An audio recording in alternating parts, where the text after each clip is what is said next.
call the meeting to order and welcome everyone in attendance. The committee has under consideration the estimates of the Ministry of Agriculture and Irrigation for the fiscal year ending March 31st, 2025. I'd ask we go around the table and the members to introduce themselves for the record. Minister, if you could please introduce your staff, the officials who are joining at the table.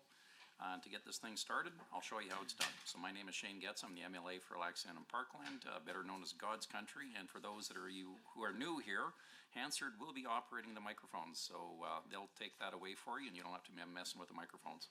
And we might as well start off with members to my right. Thank you, Mr. Chair. My name is Justin Wright. I'm the MLA for the charming constituency of Cypress Medicine. Chantal de Jong, MLA for Chestermere Strathmore. Scott Sear, MLA for Bonnyville, Cold Lake, St. Paul. Tanio, Fort McMurray Wood, Buffalo. Jason Stephan, Red Deer South. Jennifer Johnson, Lacombe, Pinoca, and to my right, my assistant Becky Rees.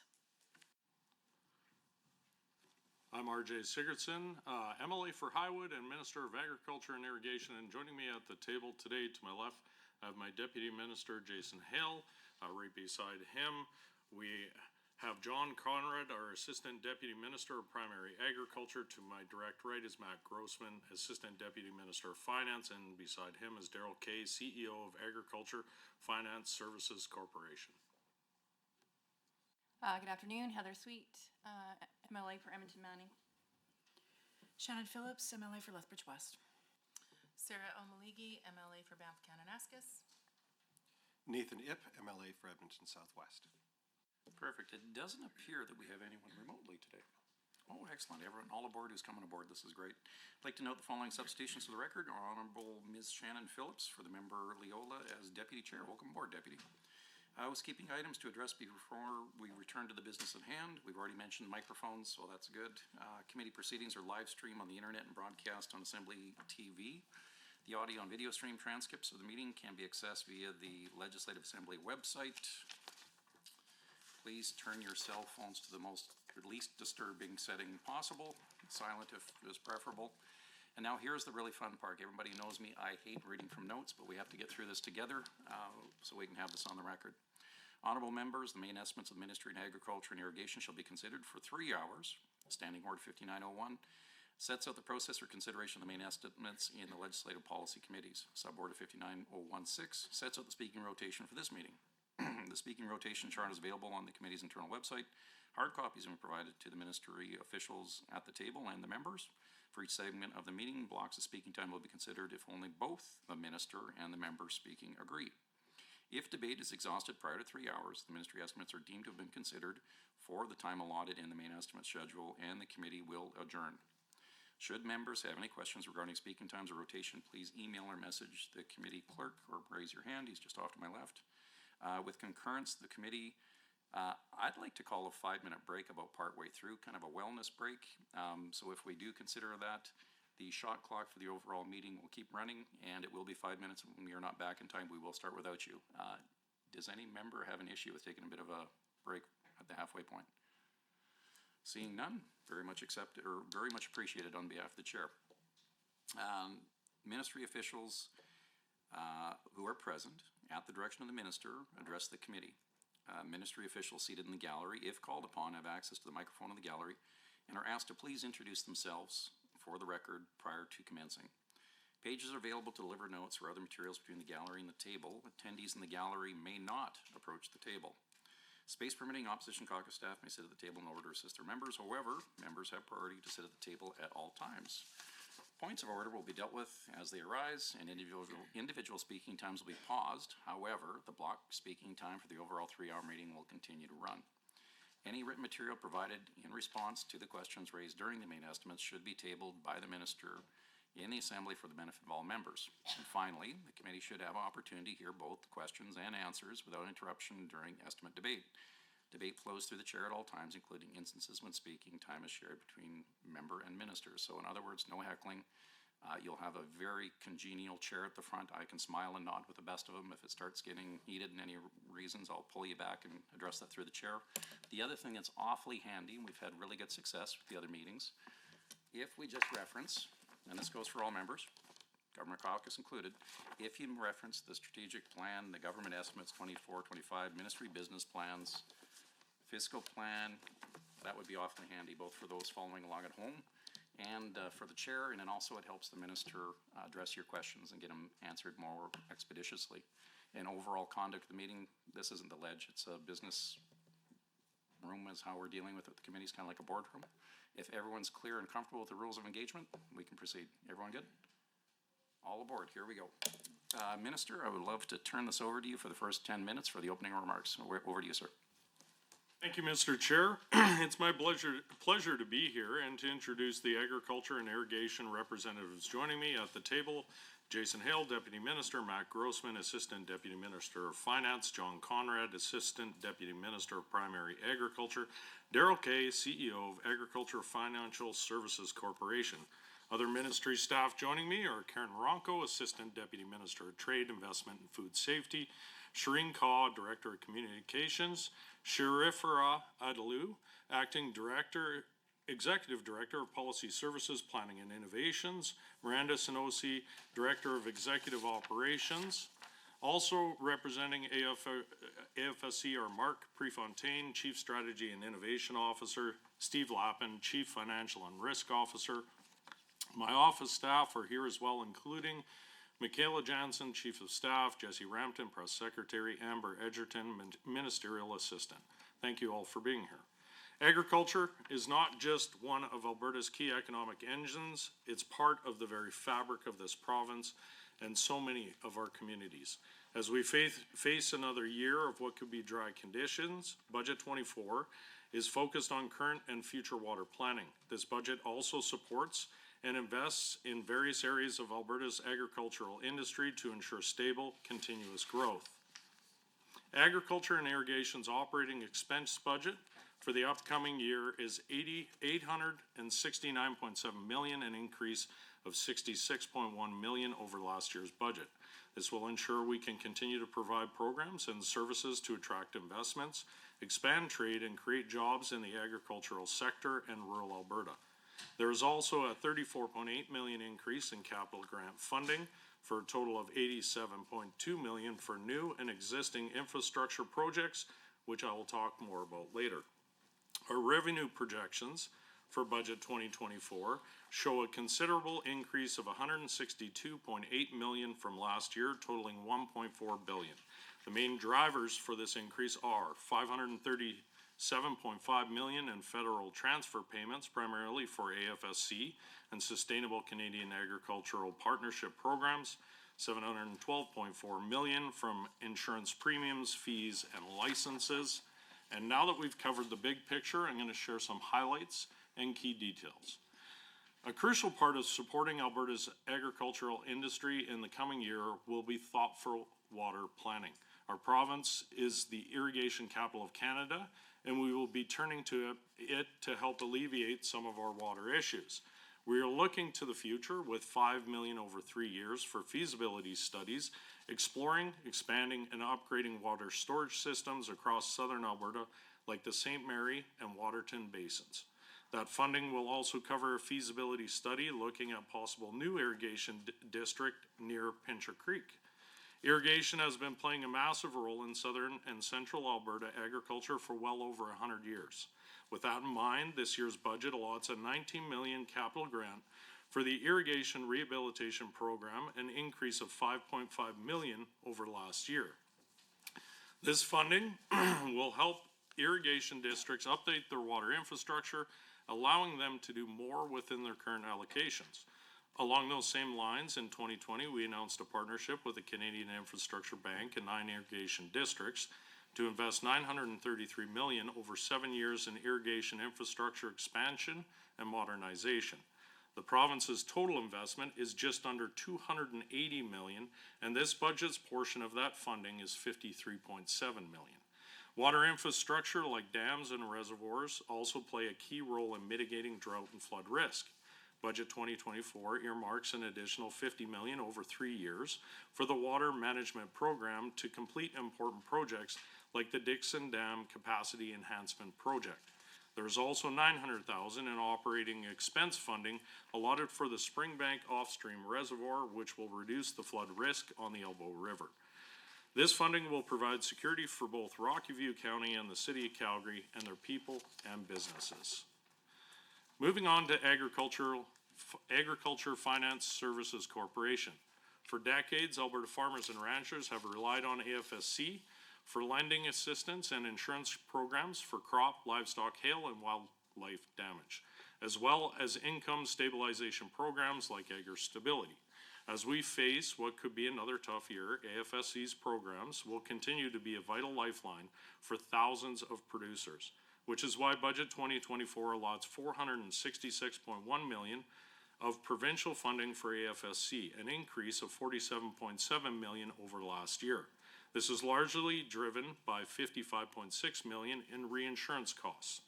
Reinsurance is used to help protect the fund balances used for insurance programs and ensure there are necessary funds available to finance future possible losses. During the 21-23 growing seasons, producers were faced with drought conditions and turned to AFSC's business risk management programming.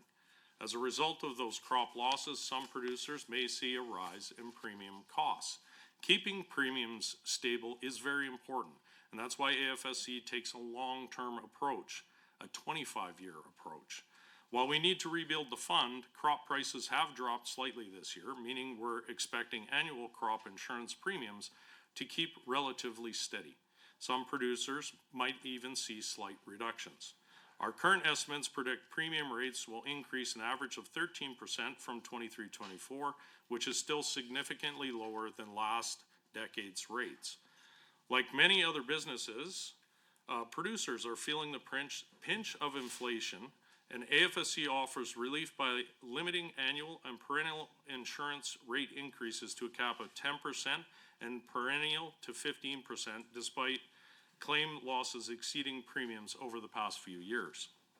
It also ensures Alberta producers have access to financing at rates that are usually lower than any other available source of debt financing with favorable terms and long amortization periods. AFSC is also continually looking for more modern ways of doing its work. To support those efforts, this budget puts $900,000 towards drone services to make assessing wildlife damage claims easier and quicker. Now I'll address supports for rural Alberta. This budget allots funding for rural economic development, ensuring folks in smaller rural areas have the infrastructure and opportunities they need to succeed. $4.6 million is earmarked for the Economic Development in Rural Alberta Plan, which includes up to $3 million to support economic development, capacity building in rural communities through the Small Communities Opportunities Program. $900,000 to support regional economic development projects, $700,000 to support rural entrepreneurship, mentoring and coaching, business development, Indigenous women entrepreneurs, and more. A crucial contributor to rural Alberta's economy and quality of life are ag societies.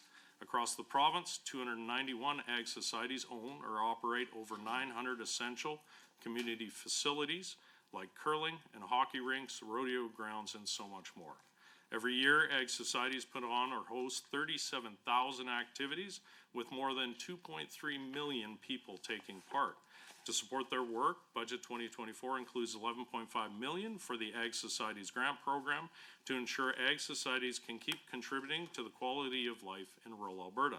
It also includes $2.5 million for the Ag Societies Infrastructure Revitalization Program to support major repairs at ag facilities. Last year, that program funded over 34 projects across Alberta. As for research, agriculture is an industry that relies on it heavily, so it needs to reflect the issues farmers are seeing in their fields and their herds. Results-driven agricultural research, or RDAR, leads those efforts on behalf of the Alberta government. Budget 2024 earmarks $41.5 million in operating funding for RDAR, $14.6 million of which is funded through Sustainable CAP. Also earmarked is a one-time capital grant of $3.2 million to help applied research associations throughout Alberta. Moving on to food safety and bioprocessing, worldwide demand for food grown and processed in Alberta is fueling our agricultural industry's growth. In the meat sector alone, 8 abattoir expansions and 1 new high-volume facility are expected to start up operations before the current fiscal year end. That's on top of the 122 abattoirs the province already licenses with a team of 58 inspectors. Budget 24 allots $972,000 for more inspection staff to meet the capacity and ensure Alberta's food supply continues to not just be high quality, but safe as well. We have also earmarked $2 million in capital investment for the specialized equipment at the Bioprocessing Innovation Center, the AgriValue Processing Business Incubator, and the OS Longman Laboratory. This cost is shared with Government of Canada for 50% and Alberta Innovates for 15%. This funding will ensure those locations are able to continue supporting our growing food processing sector. Thank you. Thank you, Minister, and you're taking it right to the wire. We'll now go to the opposition for the first block, and just a couple of housekeeping items there too. It's 60 minutes in length. Again, it's either combined or block time. And regardless of the combined or the block time, no more than 10 minutes for each one of the speakers. And with that, to the loyal opposition. MLA Sweet, you have the nod. Thank you, Mr. Chair and Minister. Thank you for being here and for all of your staff also being here. My hope is that we can go back and forth. Absolutely. Thank you, Minister. So I'd like to start, if we could, with RDAR and the performance measures on page 19. And the reason for that is that I believe the work that RDAR is doing will filter through pretty much the whole conversation that we're going to be having in regards to extension services and how we're ensuring that producers have the information and knowledge that they need as we move into what will potentially be maybe another drought season.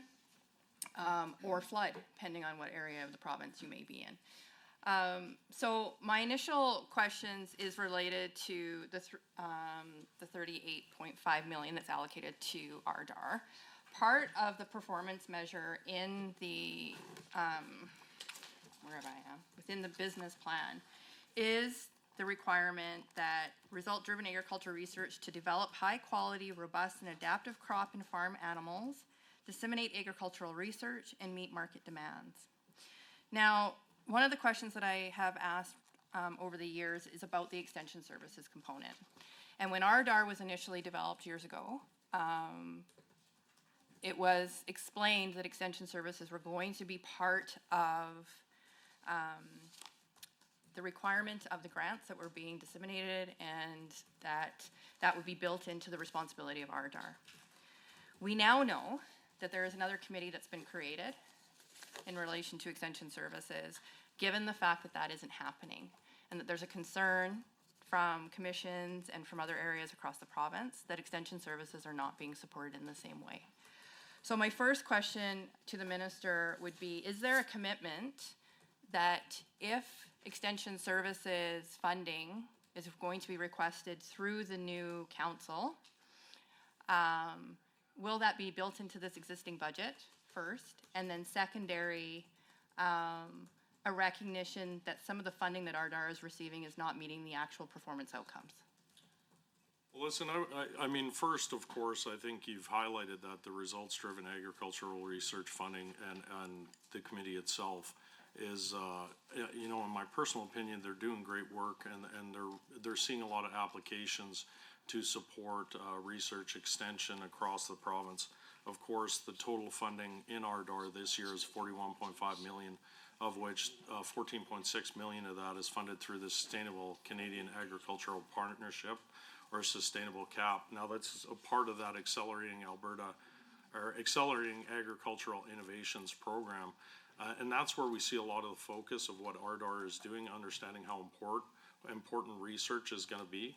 We talk a lot about this as we continue to work as a department, understanding that when it comes to research, it's going to be a key component of growing our agricultural industry. I've heard conservative estimates that the demand for food in the next couple decades will increase by 54%. This is going to be a key component, is continuing to make sure that we have funding available for those looking to do research programs in the province. So as you mentioned, that 38.5 million, this is the 10-year average that's going into RDAR. An additional $3 million is provided per year until 26-27 to maximize research funding leveraged by front-loading sustainable cap dollars without affecting the total sustainable cap sourced funding to RDAR. And this is not a net increase in the RDAR 10-year funding agreement that ends in March 31st, 2030.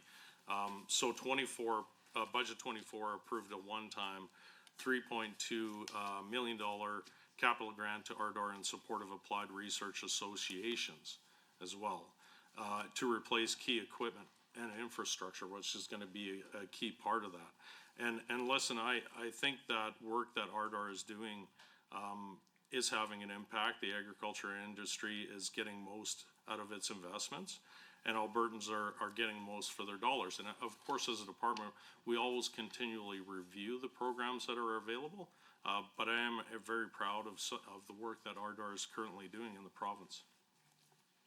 Thank you, Minister, and through the chair, I appreciate the comments around Ardar. I think my concern is the fact that we know that there is currently a working group that has been developed that includes the Ministry, AGI, Agricultural Research and Extension Councils of Alberta, Ardar, Agriculture and Agri-Food Canada, Agriculture Research Associations, Crop and Livestock Commissions, Agriculture Service Boards, post-secondary institution, and the private sector, all with the intention of asking for a 12-month pilot to work on extension services specifically, that would then ask for additional fund under SCAP, with the pilot being launched in August of 2024, so a couple months away.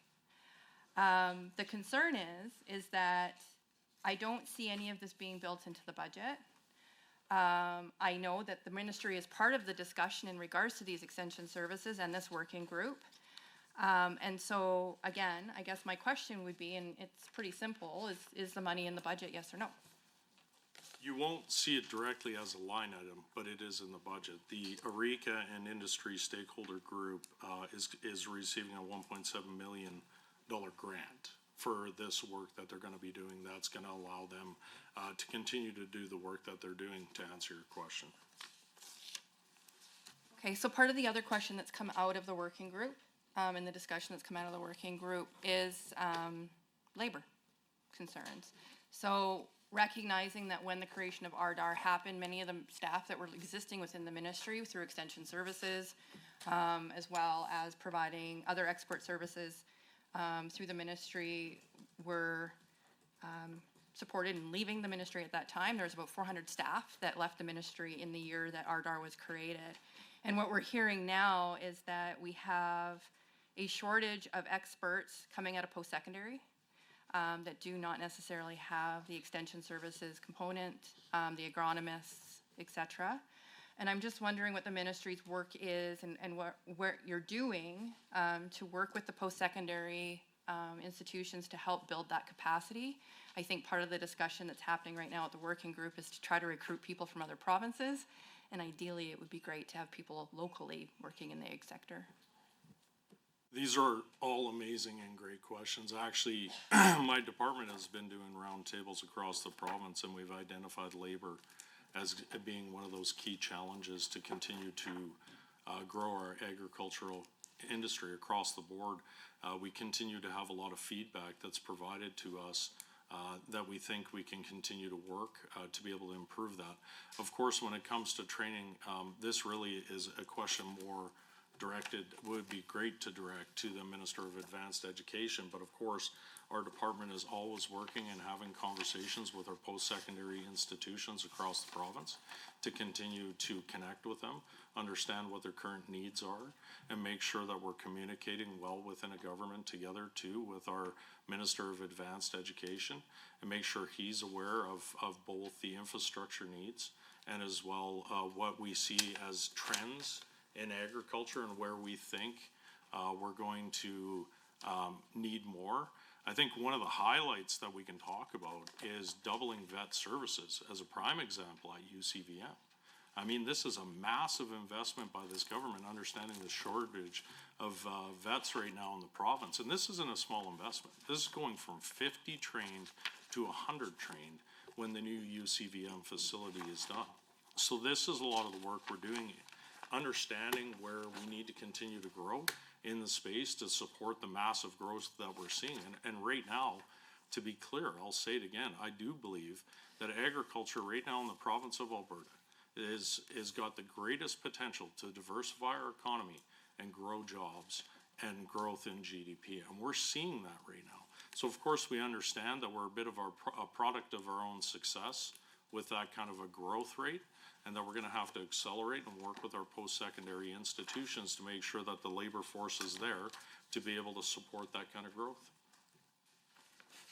Thank you, Minister. Just in regards to the partnership with post-secondary, obviously we do have under RDAR the research component, working with Old College, Lethbridge, Farming Smarter, a variety of different stakeholders. Looking at those relationships and the innovation that is happening in those post-secondaries as well as those partners, can you walk us through how that knowledge is being, I guess, using extension services? How are we making sure that it's getting down to the local producer? Like, where is that happening today? Well, I mean, these are all great questions. They are. I don't know how it relates to budget 2024. I apologize. I mean, I'm starting to, I mean, these are all very important questions as it relates to agriculture. I'm not sure if there's an area in the budget that you can point to that directly relates to that. I mean, I appreciate that there's concerns in a lot of other areas. I just want to make sure that these are the kind of conversations that we can definitely continue to have, but I want to stick focusing on budget 2024 here right now, considering this is the time we should be discussing estimates. So we can look at page 19, under outcomes number 2, resiliency, rural quality of life, and strengthening, diversity, and enhancing, where we would be talking about some of the resiliency components, and then referring again to page 20 for RDAR and the performance measures in relation to RDAR, high quality, robust, adapting crop, disseminating agricultural research, and meeting market demands. I would also say that if we looked at the budget line items, Farming Smarter, and many of the programs are funded under your service or under your ministry. So I could look at rural programming in 2.1, 2.2, and 2.3 for rural economic development. So I believe that they are related to your ministry and the work that AGI should be doing. But we can move on to something else. I have lots of questions. So I can just comment too, recognize that RDAR. Just help out here a little bit. So allowed this to go pretty close, and again, folks, you're in very close proximity. The chair gets awfully lonely down here if you don't reference me once in a while. So if you could at least do that, and appreciate the correction of referencing the documents. I do like that. So just reference the chair and bring it back here once in a while, and we'll allow you folks to continue. Thank you.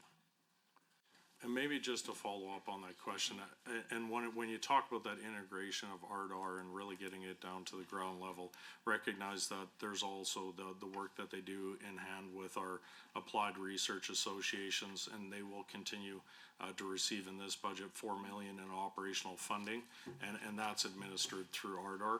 And of course, $3.2 million, as I mentioned, was approved in budget 2024 as a one-time capital grant to support replacement of key equipment to be able to build on that.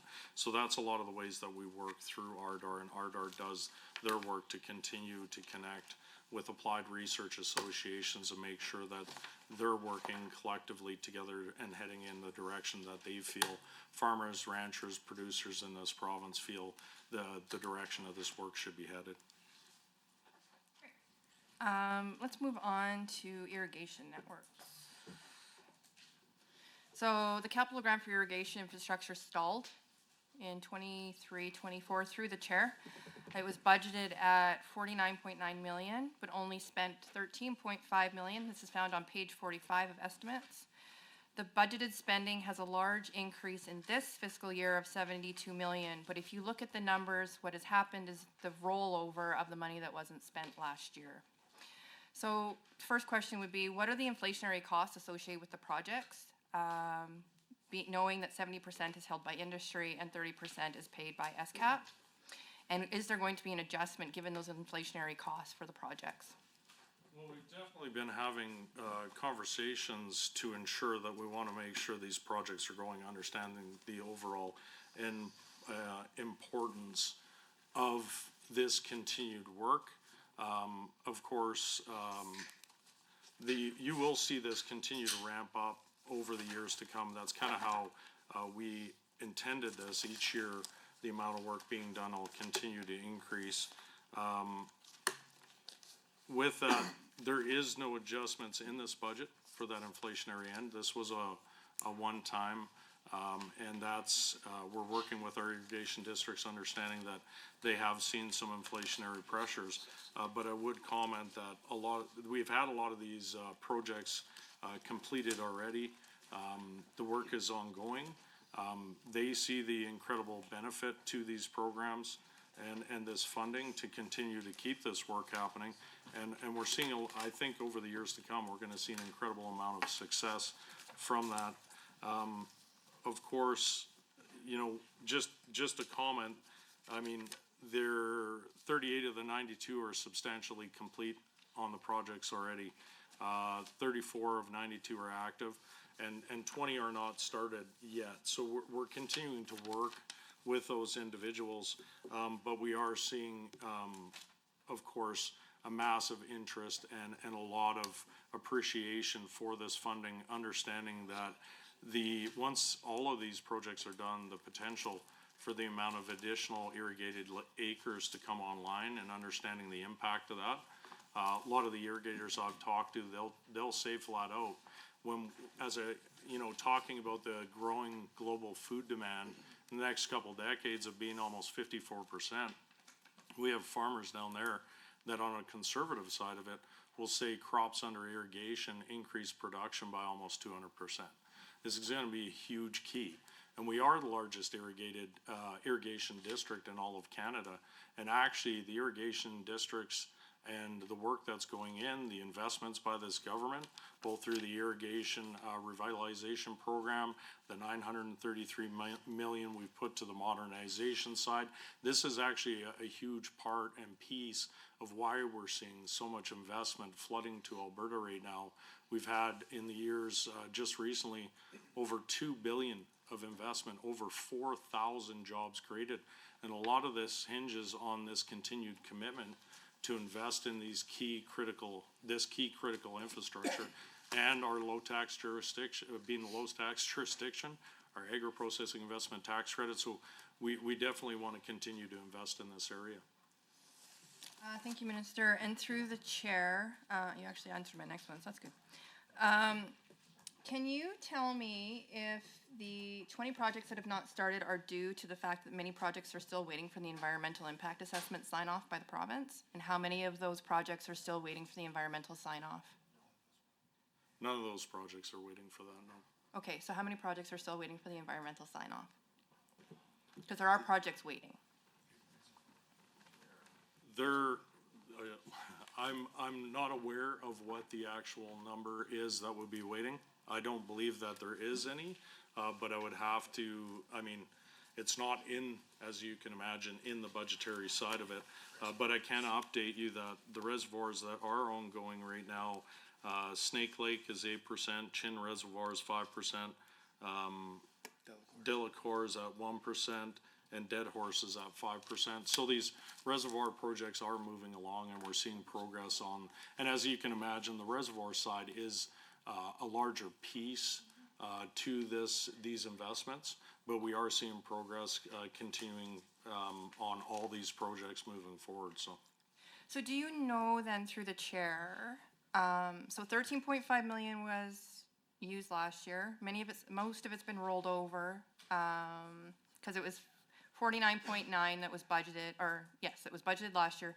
13.5 was spent, so then some of it's been rolled over to equal 72 million this year. My question is because we have 20 not started, but we've got 38 or 34 projects, is some of that rollover just due to the fact that we haven't got the completed cost yet? Is that, like, I'm trying to make sure I'm explaining this properly, but is some of the rollover into this year's budget actually last year's projects? I guess would be the way to. Some of it is both, but some of the projects, when they're completed, then they receive the funds. A part of that is, I think, roughly 13, almost 14 million is a part of the IRP. We have 53.7 million in next year not impacted by the deferral of the 31.4. So, these are ongoing projects. What I do want to comment is we are seeing these projects move forward. There has been a timeframe put to complete them all. We're seeing our irrigation districts step up, and they are going to, I mean, they're not going to miss out on the opportunity. We have seen some slight supply chain delays, and that's something that I have heard from the irrigation districts that have delayed some of the job starts. But we are seeing an improvement in that area where we're starting to see that pipe get out. We're seeing these projects start to move forward. I think you can expect in the years to come, as we close in on the time frame allotted for that full project funding to be allocated to all these, the amounts will continue to accelerate year over year, and I think that's reflected in some of the upcoming year forecasts. Chair, we're following along at the front, and the folks at home, what page would we find these projects that you folks are referencing? Which one are we talking about? Page 45 of estimates. Awesome, thank you. Chair. So just, and I appreciate that, Minister. The reason that I'm just bringing it up to clarify it is that, so some of the dollars are not new investments, some of them are deferral dollars, so just for transparency in the budget. But in addition, just recognizing that there is a cost share between the irrigation districts. And so when there's a slowdown in being able to ensure that that money transfer is happening, I just want to make sure the irrigation districts are not carrying the overall cost, and that when these projects are being finished, we're making sure that payment is being transferred. So I appreciate that. Now, as we continue to talk about irrigation, I'm just wondering if you can maybe update us on where we're at on working with the irrigation networks on notification of the water restrictions that are going to be in place. I recognize some of this goes under environment, but I'm sure you are part of the conversation. Little tough to relate that to the budget, but yes, these are ongoing conversations. Of course, we recognized as a government last year, very early, that we needed to start having a discussion about what this year could look like and how we should prepare. As the Minister of Agriculture and Irrigation, we are at the table. We have a drought command team. We're discussing and working and having conversations with our irrigation districts. And to be clear, our irrigation district are absolutely phenomenal managers of the water that they're allocated. They do an exceptional job. The feedback that we've got from them on efficiencies, slight changes that can be made, how we can actualize those efficiencies to be able to draw out water this year, the conversations that we're having with them have been absolutely critical component of the feedback that we're receiving as a government, and as we continue to plan and move forward this year. Some small changes have been made that even allowed some reservoirs late last year to fill. I mean, we have great irrigation districts, and they manage the water that they're allocated extremely well, and we're going to continue to work with them hand in hand. I've told them, I was down at the Alberta Irrigation Districts Association meeting with all the irrigation districts, everybody that I could talk to, saying, I'm here, we're listening, you need anything, my phone is on. And we're going to continue to approach it that way, understanding that this could be a tough year. Of course, we're starting to see a little bit of snow that's happening. I heard at home we could possibly get 25 centimeters tonight, so very happy to see that. And we're going to continue to work with our irrigation districts and my colleagues here in the government. Conversations with Minister Schultz have been ongoing, and we're having great conversations on what we're going to do to continue to maximize on every bit of water to ensure our producers have what they need when they need it. And also understand the key component of that is the understanding that we're moving forward with the priorities that water will be human consumption first, livestock next. Of course, there's an animal health and wellness issue there. And then working together to make sure that everybody understands that every bit of water saved in this province that continues to go downstream grows the food that we put on our tables every day. And that's what we continue to work on. And we're very committed to ensuring that we will do everything to make sure we're communicating as in real time as possible with our irrigation districts, depending on what we see for conditions over this year. Thank you, Minister. And through the chair, I just want to recognize that as we're talking about water, the Minister had made a comment about understanding where it is in the budget. So I just want to recognize page 19. Outcome 2 and then 2.1, manage government-owned and operated water infrastructure and allocate water resources in supports of the public safety and water security. So as we continue to talk about water, we'll be doing it under page 19, 2.1, just to ensure that we recognize that it is actually in the budget, and that water is extremely important to our irrigation networks as well as our agricultural producers. So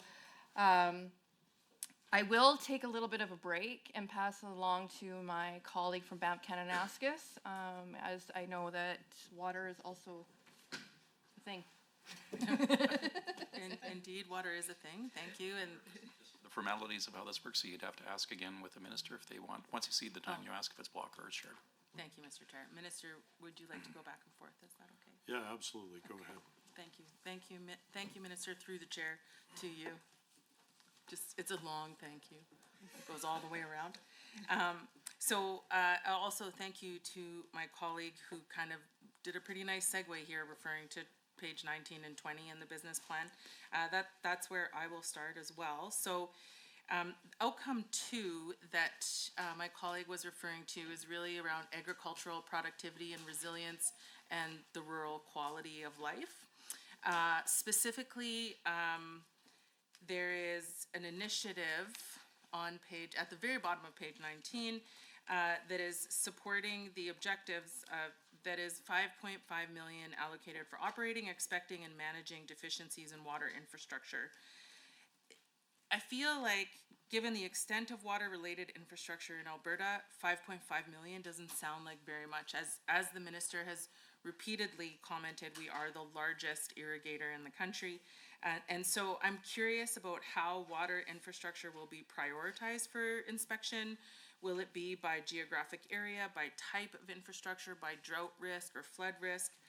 And should more be done? Is this 5.5 million feeling like an adequate amount of money to truly assess all of this water infrastructure?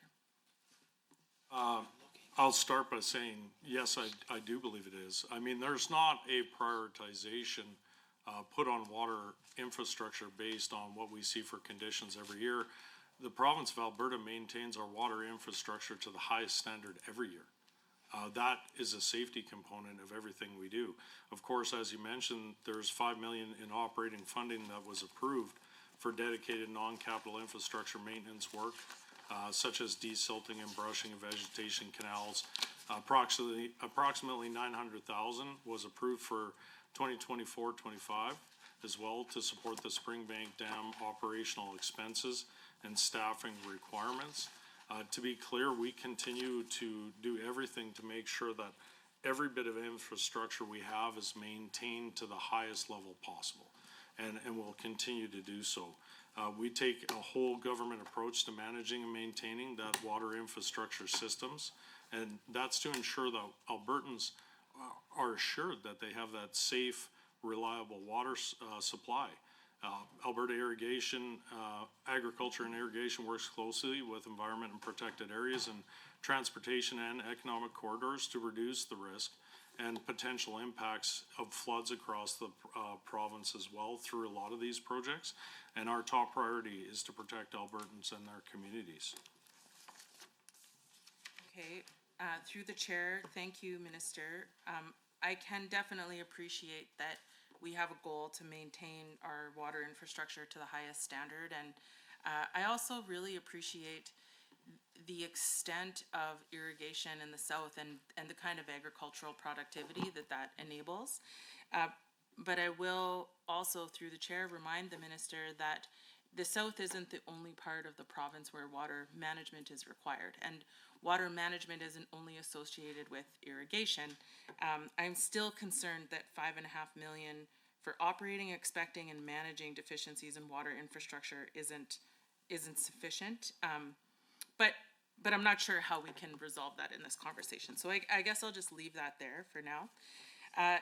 You did mention 900,000 for SR1 operational expenses. That just tweaked my interest because SR1 is in my riding and is definitely still a big conversation amongst the people of Springbank. What kinds of operational expenses are associated with SR1 this year, given that it's not actually going to open until 2025, or be operational, I guess, until 2025. Prior to opening, we have to make sure that all the functional tests are done to make sure that it's a safe and operating off-stream reservoir. So the estimate that was provided to us, as well as making sure that we have the employees to do that, which was 3 new, to be able to do that work to ensure it's safe. I mean, as you can understand, this is a critical flood prevention piece, and we have to make sure that we're allocating the correct amount of money to ensure it's fully operational in its first go-round. And just to loop back to your question before, to take an all of Alberta approach, I want to be clear as I mentioned, for water management and infrastructure in the province, it is a whole Alberta approach. We're not focused in one area of Alberta. I mean, we have water infrastructure across our province, and we maintain it. Our AGI maintenance and operations increased 14 million last year as well. We have 35.2 million that's happening, including that 5 million you were talking about, the non-operationals maintenance, but recognize there's 35.2 there with a $14 million increase. So we understand how important this infrastructure is, and we are taking an all Alberta-wide cross approach. Thank you for clarifying through the chair to the minister. So moving on to performance metric 2A on page 20 of the business plan, which is that a number of extreme and very high consequence dam safety audit inspections and system improvements benefiting water supply and public safety. I'm just curious, this does say in the business plan that this is a new metric this year. And I'm just wondering, I feel like it might be a new metric, but probably isn't new work. So through the chair to the minister, how many extreme or very high consequence dam safety audit inspections were conducted in the past year? And what were the outcomes of these inspections in terms of identifying and addressing potential risks to public safety and water supply infrastructure? So of course, as you mentioned, a big part of that is that whole government approach that you were asking about as we continue to look at this. This is an increase of 50 million over 3 years in capital investment funding delivered by Transportation and Economic Corridors that's approved, if passed, in budget 2024 in support of AGI-owned water management infrastructure and primarily for capital rehabilitation. This represents an increase of over 50% on top of the previous 30 million annually for AGI-owned water management infrastructure, bringing total funding to over 140 million over the next 3 years. Now, 40 million of the additional funding is earmarked for the delivery of the Dixon Dam Capacity Enhancement Project, which is going to be a critical piece, and actually really looking forward to getting that project done. The remaining 10 million per year beginning in 26-27 will be used to fund additional large capital projects as well as deliver on smaller capital maintenance work. These investments include priority rehabilitation projects and improvements, St. Mary Dam, McGregor Reservoir, Waterton Dam, Carsland-Bow Headworks, Paddle River Dam, small capital and channel improvements, Deadfish, Twin Valley, Pine Coulee, Clear Lake. I mean, there's a lot of work that's happening in this pool, and it's great to see. It's great to see the amount of impact that it can have when you put this money forward, when you're looking at creating that water stability across the province. So, I feel like, I feel a little confused. My apologies. So, were we previously conducting extreme and very high consequence dam safety audit inspections prior to seeing this performance metric in this year's budget? Were those inspections already happening?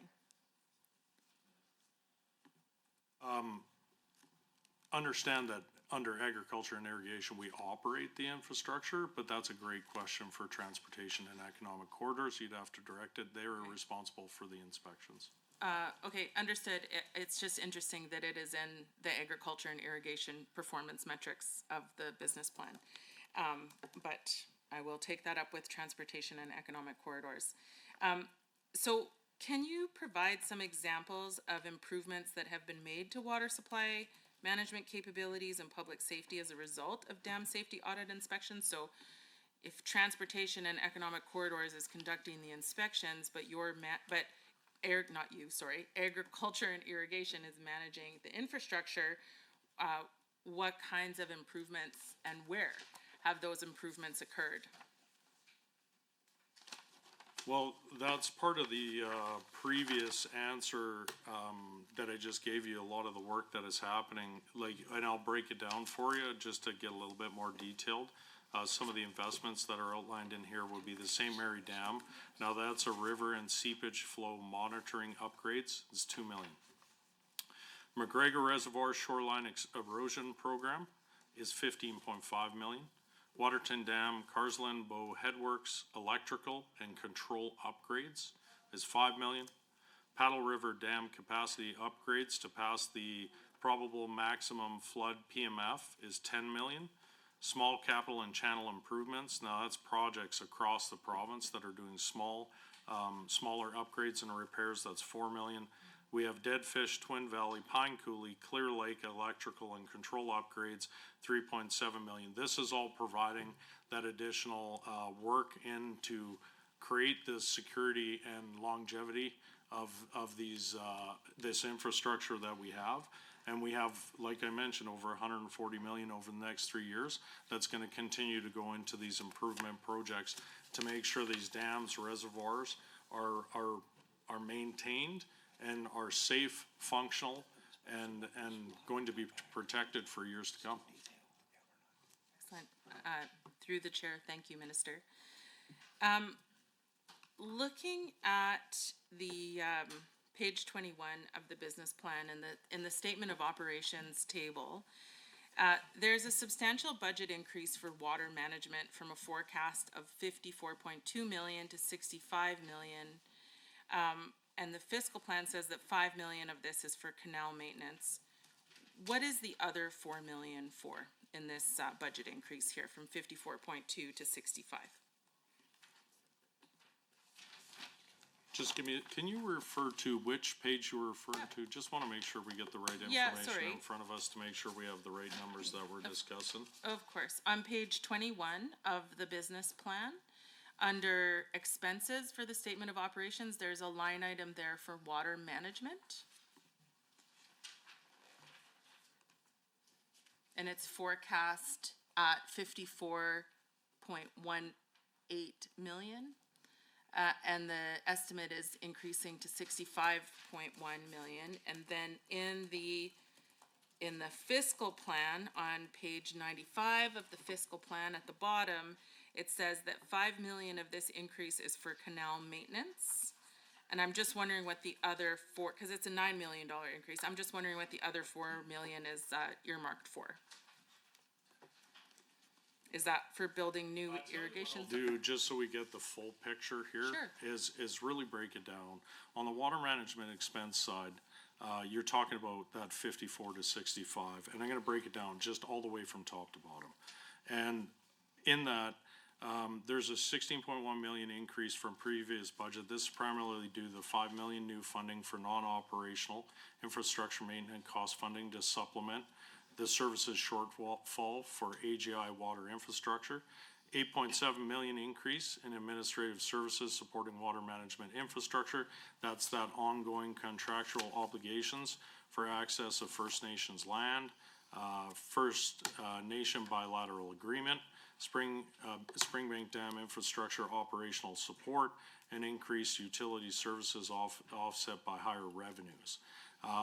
$0.7 million for general increases to maintain service levels and funding reallocations due to realignment of departmental resources.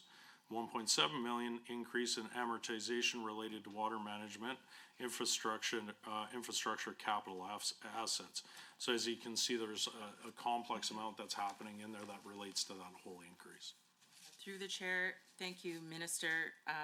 Thank you to the Minister for clarifying. I recognize that water management is a very broad category, and I was certain that there was many different pieces in it. So thank you for clarifying. some of that.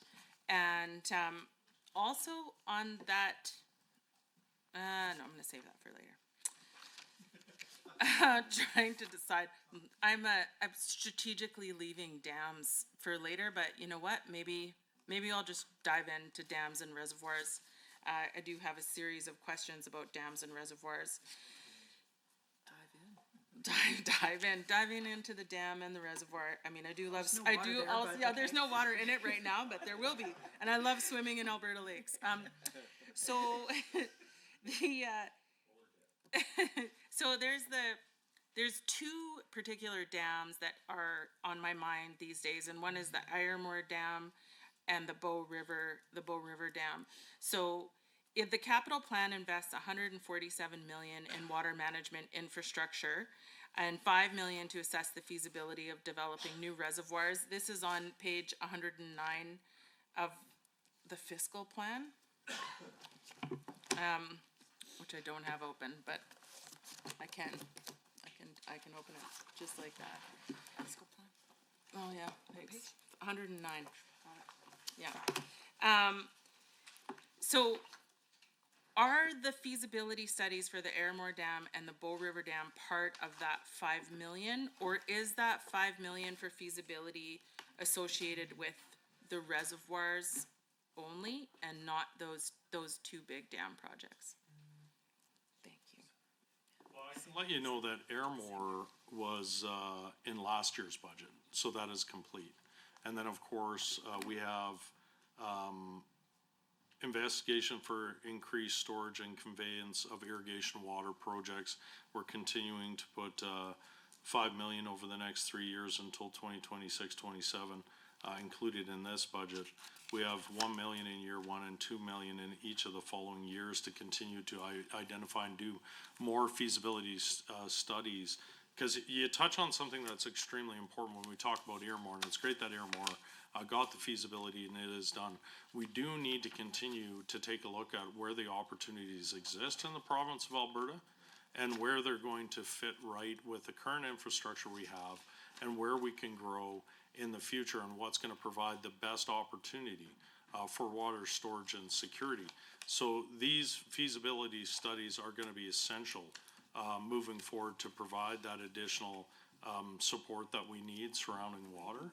And that's why, as you can tell in this budget, we're going to continue to have money allocated that we can continue to do feasibility studies, identifying those areas that we think have the greatest potential and the greatest possible chance of getting through all of the environmental studies, assessments, going through, of course, all the normal processes required to do this, but also, where is it going to fit? What's going to benefit?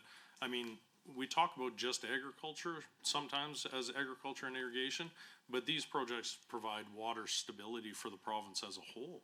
So that's very important that we look at those opportunities. But like you said, understanding that we have to look at a whole provincial aspect to this. It's not just locating in one area. So you'll continue to see in this budget 5 million over the next 3 for additional feasibility studies to continue to identify those areas that we think there's possibilities to continue to grow water storage in the province.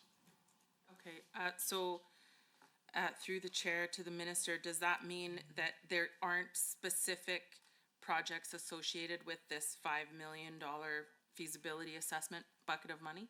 Like there's not target locations right now? Not yet, no. Okay, so the Bow River Dam feasibility study that is currently ongoing, as far as I understand, where is that reflected in the budget then? Can you please repeat the question? Sorry, I just want to make sure you're talking about the Bow River Dam? Yep, I've moved on from Irrigation now. Okay. So the Bow River Dam feasibility study, which I understand is still ongoing, or as far as I know, where is that reflected in the budget if it isn't part of this 5 million for feasibility? The only feasibility study I'm aware of that is on the Bow is Irrigation.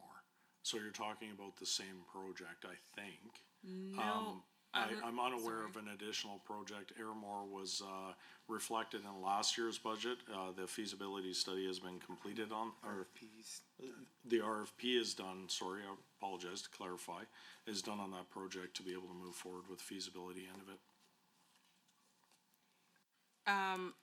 I am referring to the dam where the three possible locations were on the Morley Reserve, a 5 kilometer downstream expansion of the Ghost River Dam, or near Glenbow Provincial Park.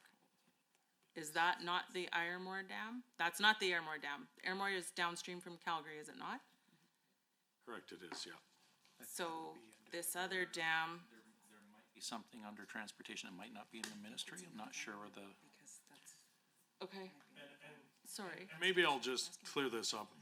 A lot of these, and this is where I said, working with our irrigation districts, farmers and ranchers, understand that they'll move forward with putting their own feasibility studies done.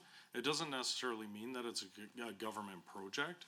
So, as I mentioned, our irrigation districts, our farmers and ranchers, First Nations themselves, sometimes go ahead with taking a look at an area and trying to understand what possibilities exist within their area, in which they will then move to the second level, approaching us for a formal feasibility. This one doesn't sit on the table with the government of Alberta at this time. There's, I know there's a Bow River working group that's probably taking a look at this.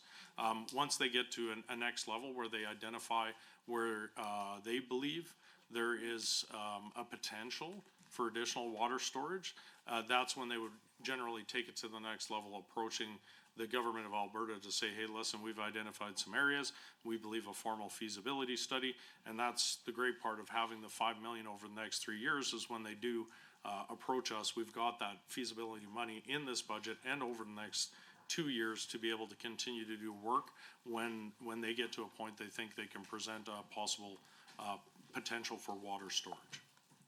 Okay, through the chair to the minister, thank you. I think that the dam that I'm referring to may be falling under environment and protected areas. And so I would appreciate perhaps some clarity after estimates, maybe in writing from you and the Minister for Environment and Protected Areas, just about where these lines are blurred, so that Albertans can have clarity about the funding streams and the specifics for some of these large infrastructure projects. Dams are incredibly expensive, and so I think making sure that Albertans know who to go to and who to talk to and where the money is flowing from is critical for government accountability. Moving forward, I'll leave this Bow River Dam aside, that's totally fine. Moving forward, I'm curious, that Irrigation Dam has finished the feasibility study. There's also 3 reservoirs being discussed as part of the irrigation expansion. There's Snake Lake Reservoir expansion and Dead Horse Coulee, both in the Bow watershed, and then a Chin Reservoir in the Old Man, I believe. Yep. And so I'm curious, these 3 reservoirs, particularly the Chin Reservoir and the Old Man, I find interesting at the moment because the Old Man Dam is dry, or almost, and water shortages in southern Alberta are very, very real. So has the government explored the potential of expanding the capacity of existing reservoirs and as an alternative to constructing new infrastructure? I know Snake Lake is an expansion, but yeah, is there the opportunity to deal and expand with existing infrastructure instead of building new things? Yeah, definitely. A lot of the projects that we're seeing, and actually many of on the list that I quoted, those are expansion projects. And recognize a lot of these are inter-district reservoirs. And, excuse me, we lean on our irrigation districts to identify that potential, and that's why we work with them. But they, understand they're a big part of getting these projects done. So yes, expansion is a big part of it. And like you said, it's a very cost-effective way to do it. That's why we continue to look at every possibility to be able to grow storage. And many on that list that I quoted before are exactly that. That's increasing, those projects are directly related to increasing capacity. So what studies or assessments are conducted to compare the costs and benefits of expanding capacity or building new infrastructure? And can you describe a little bit of like what is the threshold where an environmental impact assessment might be triggered? I understand that an environmental impact assessment for the Snake Lake Reservoir has been triggered and that there is a wait time of waiting for Environment and Parks approval for that particular reservoir expansion. So can you give me a sense of like where are those triggers for environmental impact assessment and what kinds of data feeds into a cost analysis of expanding existing infrastructure versus building something new? Well, understand that our irrigation districts are huge partners in these projects. So when you look at how interested they are to continue to partner with us, they're paying a share of this too as well. They're a big part of this. Our farmers and ranchers are part of a lot of the cost that goes into this, as well as a share with the government of Alberta. The return on investment right now probably is far higher than any of us could imagine at this table when we talk about the growth in the agricultural industry right now.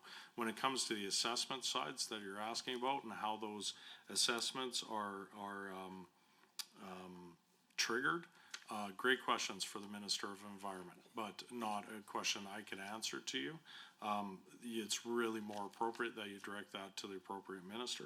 Of course, we work with EPA, but like I said, when it comes to the feasibility studies, we take a look at each project individually, and that's why we allocate the money to do exactly that, is look at the feasibility. But when we look at anything that we're doing in the government right now, the return on investment on this and growth in ag, when I tell you that land under a pivot increases at a very conservative level at almost 200% production, it's incredible. And that's where you look at the cost share on some of these programs. It's a 70-30 split with our irrigation districts, and they're more than happy to put their money forward too in a partnership with the government to move these projects forward, understanding what it means to them to be able to grow production and expand their farming operations. Through the chair, thank you to the minister. I just have one last question about these reservoirs, because there is broad public concern about the potential impacts, especially if we're building reservoirs off of the Bow River and how that might affect in-stream flows in the Bow River. I understand that some of this falls under the Ministry of Environment and Protected Areas, and I will be bringing that up with the minister tomorrow afternoon. Don't tell her. Just joking, you can. It's okay. So my question though is really around public consultation and how the Ministry of Agriculture is working with other ministries to conduct thorough and robust public consultations, and how far downstream those public consultations go, given that rivers flow through multiple communities. Of course, there's very strict guidelines, and understand that these are, as I mentioned, great questions for the Minister of Environment. I'm sure she'll be happy to answer these questions when it comes to how the process is and how these projects get approved. I would say that as the Minister of Agriculture, I continue to consult by putting on thousands of kilometers in my truck every day, meeting with farmers and ranchers upstream, downstream, and all over Alberta, and continue to have these ongoing conversations to them. My commitment is to always put myself in front of Albertans to have these discussions. What I would say is when it comes to in-stream levels, I would comment, and it's definitely what we see with the reservoirs and the systems that we have in place, they have at a lot of times provided the stability to stream flows. So we have to have a conversation about that. And of course, that is a conversation that we continue to have with environment, understanding providing that storage can help with keeping our water stream levels consistent, and we can pull and draw from that. So, as I mentioned, I'll continue to consult. The actual formal process, a great question for the Minister of Environment tomorrow. I promise I won't tell her it's coming. Through the chair, thank you to the minister, and I'd like to throw it back to my colleague from Edmonton, Manning, for some of her agriculture-related questions. Thank you. Minister, ready to go back and forth? Yes, please go ahead. Okay. Let's just go really quickly, just because we've got a few minutes left, back to irrigation. So 1B on page 18, irrigation efficiency increases the number of acres and supports agriculture and other uses with the same volume of water. I appreciate the investment that's being done within the networks and the canal system. I'm just wondering what conversations are happening as we look at, well, let me back this up a little bit. I really believe that the drought can be an opportunity for economic growth and investment through innovation.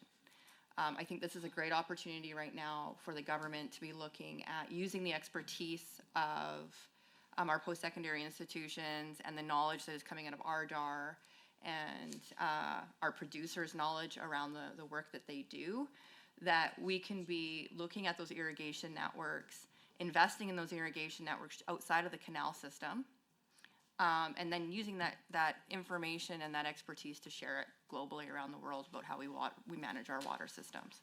So in saying that, I'm just wondering, irrigation networks are not just about the canals, they're about the pivots, they're about, the soil measuring, it's about all of the things. So where are we at when, or where is the government at when talking about irrigation networks and saying, well, there's a second step to this conversation? How are we supporting producers in now adopting the next step, which is about the soil monitoring and the pivot systems and the other opportunities there?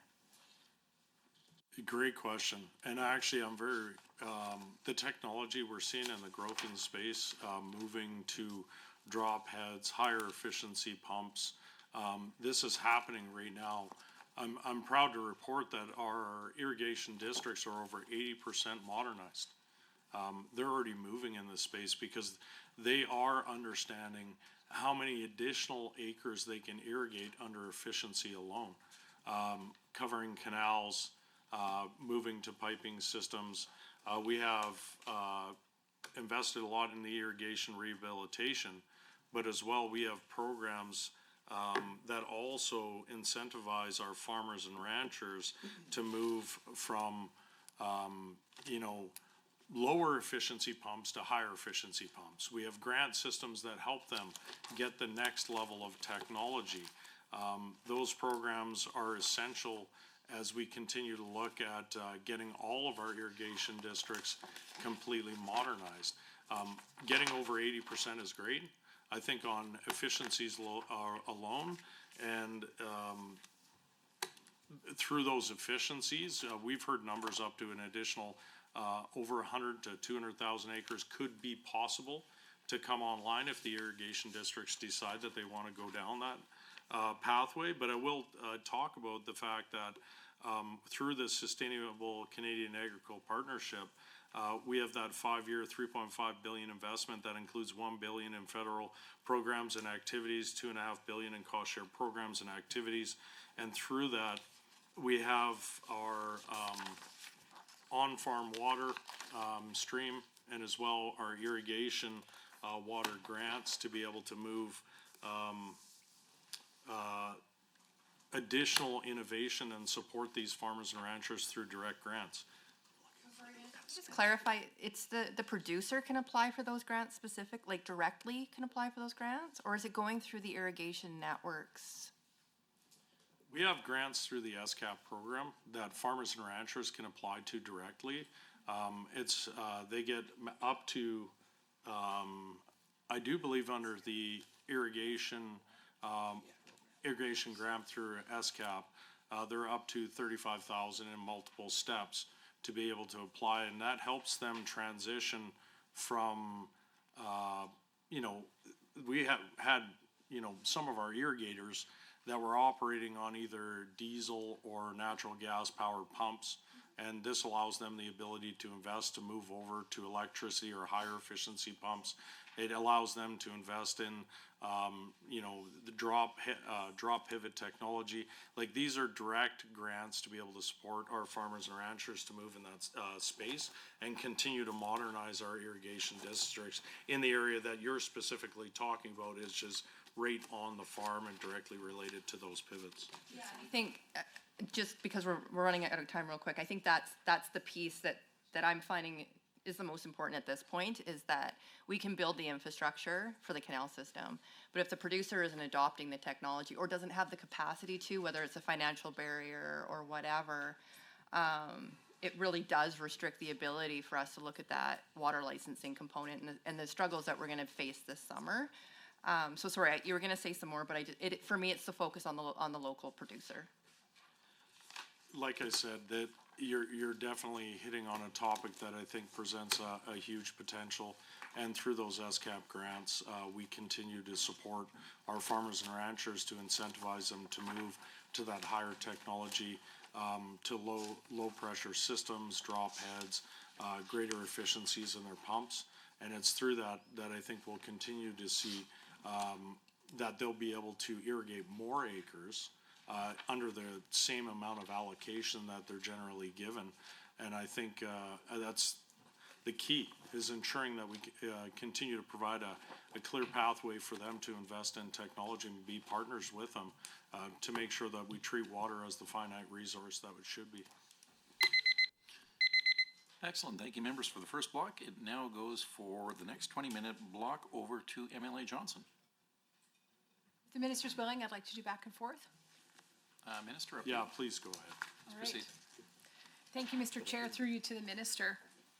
On page 18 of the ministerial business plan, it states, because we haven't talked about irrigation enough yet, that 53.7 million will be allocated to irrigation modernization and expansion to minimize effects of adverse weather conditions, improve water utilization, and support producers to enhance productivity and improve yields. There are some in other areas of the agriculture industry, like your dairy, bison, perhaps beekeeping, grain and oilseed production, that wonder about the equity of irrigation receiving this amount of funding when there's little to none for their own industry. Can the minister explain how and to where this 53.7 million is distributed, and how the government determines what percentage of the budget is going to different sectors of agriculture? Well, definitely, still happy to continue to talk about water and irrigation. Great question. Of course, irrigation is not a separate sector within agriculture that operates in isolation, of course. It supports and supports the supplies of specialty seed for the production of systems across the province and beyond, and the secure production of feed for the livestock and meat packing sector. Of course, we have programs available through the Sustainable Canadian Agricultural Partnership funding envelope to provide support and opportunity for all agricultural sectors, depending on what those specific producers' needs are. For example, the Sustainable Cap Water programs are open to both crop and livestock producers who are interested in better management of risk to water quality and supplies, adaptation to climate variability, and the efficient use of water resources. Of course, you're talking about the 53.7 million investment. Of course, I think I want to quote, when we look at where it's going, this is the funding that it goes to the Ag Sector Strategy Irrigation Project. This is a partnership between the Government of Alberta and CIB Bank and 9 districts for irrigation modernization and off-stream reservoir projects. And just to comment and maybe dive a little bit more into detail about the impact of this, irrigation contributes currently around 28% to Alberta's GDP, and this will increase with more irrigated acres. So these investments are incredibly important as we talk about continuing to improve our irrigation districts, protect the critical infrastructure that already exists, and also modernize and embrace new technology. That's going to allow us, as I mentioned, to be able to continue to irrigate more acres under the same amount of allocations. And with that, we see up to, at times, 25% water efficiency gains through some of these changes that are happening. And this investment, I think, when you look at it, could be just, you really could consider this a one-time acceleration of the types of projects that are already supported. Understand that we have the irrigation rehabilitation program. We've got an increase on that. That's a program that will be continue, and pretty happy about the money that continues to be invested in irrigation as we continue to understand the incredible importance of what it means for ensuring stability across the province. Great. Thank you, Mr. Chair. Through you to the minister. The minister mentioned that irrigation can increase production by up to 200%. This is pretty significant considering that my grandpa used to be really proud of his 30 bushel per acre wheat crop a long time ago. And then this year, our farmers today are taking off over 100 bushels per acre. And barley crops this year went up to 180 bushels per acre, a record-breaking year. And some of this barley was due to the great work of our FCDC in my constituency, if I could just put that plug in. Irrigation is obviously very important. If the minister could just explain how many acres currently are being irrigated in Alberta, does the minister anticipate that, how many more acres will the minister anticipate will be irrigated this year, and are there any new projects reflected in the budget? Well, I mean, we have a lot of projects ongoing. As I previously made in a few of my answers, we've got everything from reservoir expansions to programs right now that are improving the efficiencies with covering canals, moving to piping systems. We've got additional money allocated in studies to be able to look at feasibility of additional projects. We would say that probably even on when we look at just the modernization side, I would say conservatively you might see the availability for up to 200,000 additional acres to come under irrigation. Understand that this is a bit of these decisions will be made by the farmers and ranchers in the irrigation districts, though. That's also important to understand, is that those irrigation districts will make those decisions as they continue to see the efficiencies that are actualized within their irrigation districts. And as some of these projects move closer to completion, you'll see them start to have conversations about what they feel is reasonable to be able to put out there for additional acres to become irrigated under those modernizations. And as far as total acres, as of today, as you can imagine, that it's a very large number. It would be something to give you an exact number. I wouldn't be comfortable to say it right here. It's something that, we still are the largest irrigation district in all of Canada. And I would say that, I can break it down. I mean, here's where my math, St. Mary's is 504,000 acres. Eastern is 312. Bow River is 289. Lethbridge Northern, 199. Western is 100. Raymond is 51. United is 34, almost 35,000. McGrath, 18,000. Southwest, 10,000. Mountain View, 3,700. Ross Creek, just over 1,000 acres. That's currently what we have in the province for irrigated acres. So when you look at the potential growth of 200,000 off of these investments alone, modernization and new technology, it does represent an extremely large number. Thank you, Mr. Chair. Through you to the minister. Off of irrigation, on page 18, Alberta Food Processors Association is receiving $5 million over 6 years to roll out Made in Alberta labeled products. And I'll come back to this hopefully in a little bit again. Can the minister explain the Made in Alberta program and how this funding will be used in order to ensure Made in Alberta products are at the center and are being promoted? I was actually very excited to, when I first was appointed as the Minister of Agriculture and Irrigation, to go to the launch of the Made in Alberta. I was very excited to meet with a lot of meet with the Alberta food processors association and have a conversation of how they felt this was gonna be a great benefit for people to really identify made in Alberta products. Of course, this association is an external program administrator of the Made in Alberta program. That's who's gonna be administering it. But the government does have oversight on this. Now, AFPA is required to formally report to AGI twice a year on the status of the program and provide financial reporting. The 5 million funding is to support the labeling program and the administration of promoting the Made in Alberta products. Now, companies that would like to use the Made in Alberta label are required to apply to AFPA. And through AFPA, they're the ones that ensure their products meet the requirements of the program to be able to use the label and list on their website. Now, companies approved to use this label are then promoted on the Made in Alberta website and on social media, in retail store programs, such as the Made in Alberta box that you will see at Sobeys, and featured on CTV. It's a Fields and Forks program. It's been participant at the Calgary Stampede in the Made in Alberta Lounge, and we see additional retail partnerships continue to develop because of this.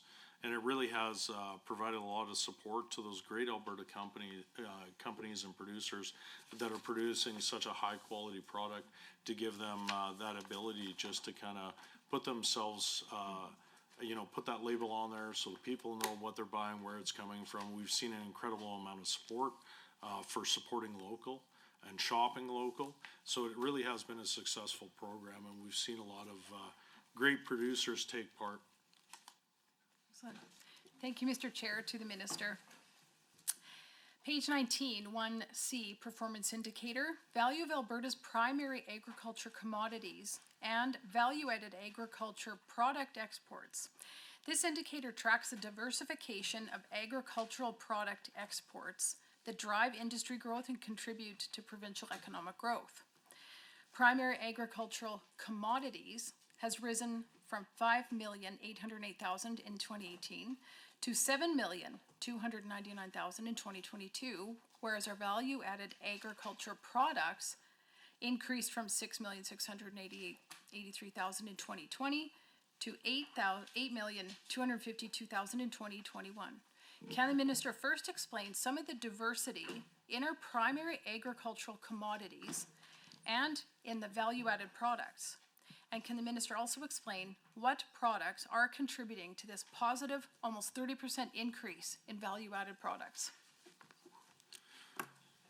Well, and actually, you think that would be an easy question, but it's actually a little tough. We're seeing such a broad-based approach to agro-processing and value-add in the province that we could have conversations that even on investments that are happening in meat and meat processing, packaging, some of the great individuals that are investing in Alberta and creating new products here, right down to the growth in plant protein, and the fact that we're making a huge investment as a government in our facility here just in Leduc to be able to have a fractionator there so they can break it down right into pure plant protein. It's some of the key ones I would say is when you look at the mass growth right now is, of course, beef is up 995 million or 40%. Oilseed, cake, and meal up 120.5 million or 19%. We got crude canola oil up 114.7 million or 11%. We continue to see international agri-food exports within the province, as you mentioned, and continuing to increase at record levels. We have 16.2 billion in 2022, up 15% from 2021. Value-added exports were 8.9 billion, while primary commodity exports were 7.3. Of course, we're up. That's a 30% increase over the 5-year average. Alberta food manufacturing sales set a ninth consecutive record at 21.9 billion. As I mentioned, meat production, manufacturing accounted for more, when you look at the numbers, for more than one half of that. We have Alberta's gross domestic product overall for the agri-food industries was a record 11.2, up 23%. The growth that we're seeing in Alberta is, really does support the fact that we do have the best the best farmers and ranchers in the world producing the highest quality product. These products, internationally people are looking for. They're looking for that, made in Alberta, that made in Canada. They relate made in Alberta to our fresh air, clean waters, open pastures. That's why we're seeing a lot of investment and interest in our agricultural, exports here in the province of Alberta. Even when, one of the first trips I did was over to, South Korea and Tokyo, Japan, and having conversations over there, understanding how much they relate Alberta's product to being, such a high quality, and how they really do relate it. This is, why, when you combine it with a lot of the moves that we're making, and ensuring that we will remain the lowest tax jurisdiction in Canada. I'm very proud of that. Our investors see that as a huge opportunity. You couple that with the fact that we now have an agri-processing investments tax credit. We're seeing investment lining up to come to Alberta now. And I think we'll continue to see those numbers continue to increase. I mean, when I say that agriculture in Alberta possesses one of the greatest opportunities for growth in our province, both GDP overall and jobs, I'm not kidding. There are businesses lining up. We have hundreds of millions of dollars of investment right now that is coming to this province, and I do believe we'll continue to see an exceptional growth in this space based on the fact that we do have those great producers producing the highest quality products in the world.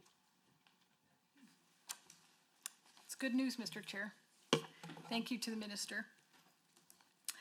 On page 20, 2B, pest surveillance and monitoring completed has remained rather stable over the years. However, weed surveillance and monitoring has not seen the same stability, going from about 39,000 completions in 2018 and rising to over 57,000 in 2019.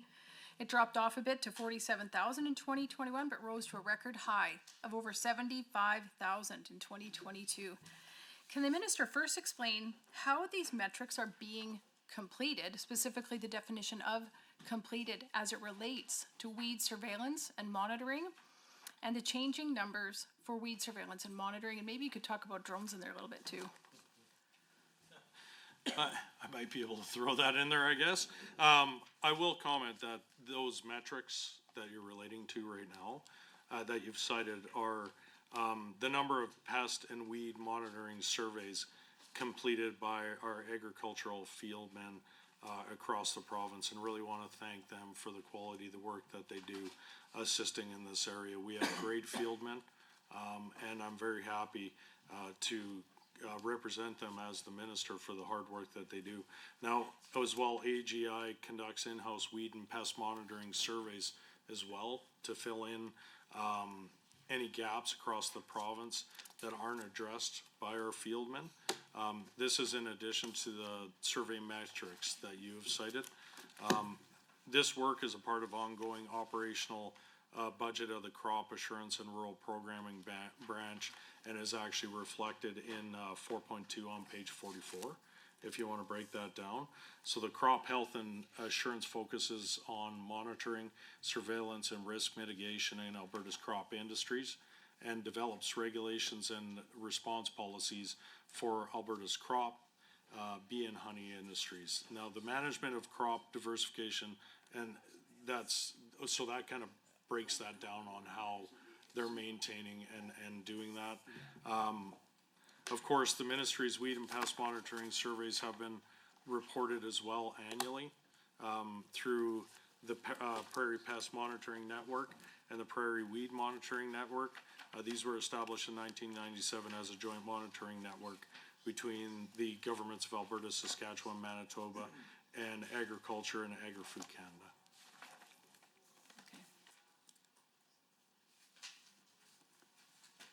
Thank you, Minister. Through the chair. If the minister can take maybe the last little bit, I'm curious if drones are being used in with these metrics, with the surveillance monitoring. And if not, are they being used now and in what way? Yeah, thank you. And I forgot about our amazing announcement of $900,000 to have drones to be able to assess wildlife damage. I really think this is a great investment to be able to more adequately and expediently assess wildlife damage, considering the vast areas that this can take place on crops. It speeds up the process. It gets money into the hands of the producers quicker and faster. Of course, I think we see through that technology, it's growing in the ag industry so incredibly fast. And of course, as a government, we have to continue to embrace it when it's going to have a net benefit as well. So I think this is an incredible announcement. We are using it at this time for assessment of weeds. But I think we can all agree that when it comes to the technology and the growth in the space, and we see the abilities of what is or isn't possible through that technology, we can see where this goes in the future. I mean, this government's going to continue to make decisions that are going to speed up the assessment process, do the things that are in the best interest of the producers, and make sure that we are, investing in the technologies that help that work along the way. Thank you, Mr. Chair, to the minister. Thank you. And right to the wire there, folks. So, Minister and your staff, I'm inclined to soldier on for the next 20 minutes, but I also consider that you've been sitting for a long duration. Are you okay to continue on, or did you want to take a 5-minute break? We can do 20 more and then 5, if that sounds good to you, Chair. Well, we're not going to do 20 and 5. We're going to do 20, and then we're going to take a break. But if that works for everyone at the table, then we'll soldier on for the next 20-minute block. I think we're speaking the same language. Thank you very much. Over to members of the government caucus, and you have a 20-minute block. MLA Wright, I see you, and again, you've been following along. Ask the minister where he wants to go, and let you go from there. Minister, I'd be really inclined to have the back and forth conversation like we've seen the rest of the meeting so far. Absolutely, please go ahead. Perfect. And thank you, Chair, and to the minister. I really want to appreciate some of the things that you touched on. I know I had the opportunity of hosting you in the riding not that long ago. We were able to connect with egg producers, irrigators, business leaders, and our Medicine Hat District Chamber and Commerce. It was really a fulfilling meeting where we could talk about the struggles that irrigators have, as well as our agri-food processing growth along the agri-food corridor along Highway 3. So with that, I was wondering if we could take a look at page 1 of the capital plan, page 45 of the estimates on the capital plan, page 1, on line 2.2. There was $2.5 million earmarked for ag societies, infrastructure revitalization. As you know, Minister, supporting our rural communities who support our producers is critical for the future of agriculture. And with about 60,000 volunteers across the province, agricultural societies are always on the lookout for opportunities to enhance the quality of life for rural Alberta and our producers. What does this funding support, or how does this funding support rural communities, and what exactly does this funding cover? How does your ministry work with the agri societies in our communities? Excellent question, and I just want to start by saying thank you to all of our ag societies that operate in the province of Alberta for all the great work that they do every day. As somebody that grew up in small rural Alberta, if it wasn't for ag societies, I wouldn't have had a hockey rink to play in. My friends wouldn't have had a hall to get married in. I mean, really, to rural Alberta, these are incredibly important spaces. Of course, the funding that we're putting forward through this 2.5 million that we put forward, not just this year, it's in this year's budget, it was also in last year's budget, and it's really focusing on ensuring that our ag societies have access to critical funding to be able to protect that infrastructure. That includes putting in an accessible ramp, fixing stairs, making changes that are going to improve whatever facilities that they have, and ensuring that they've got the support from the government to be able to get that work done, understanding how important that infrastructure is to rural Alberta, and how essential it is that we make sure that we have a commitment as a government to make sure that the infrastructure is here today and for future generations. We've seen an incredible we saw a huge amount of applications that came through. We've had 34 projects were funded in the first intake. They include improvements to energy efficiencies. So we had some additional,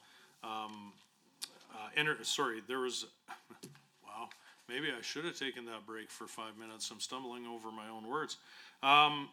In the 2023, there was 34 projects, and they included improvements to energy efficiency, accessibility, security, and service and program delivery from that direct program. And we're happy to continue that program this year and in years to come. Thank you, Minister, and through the chair to you again. It would be amiss as the chair of the Water Advisory Committee not to turn over to water and irrigation.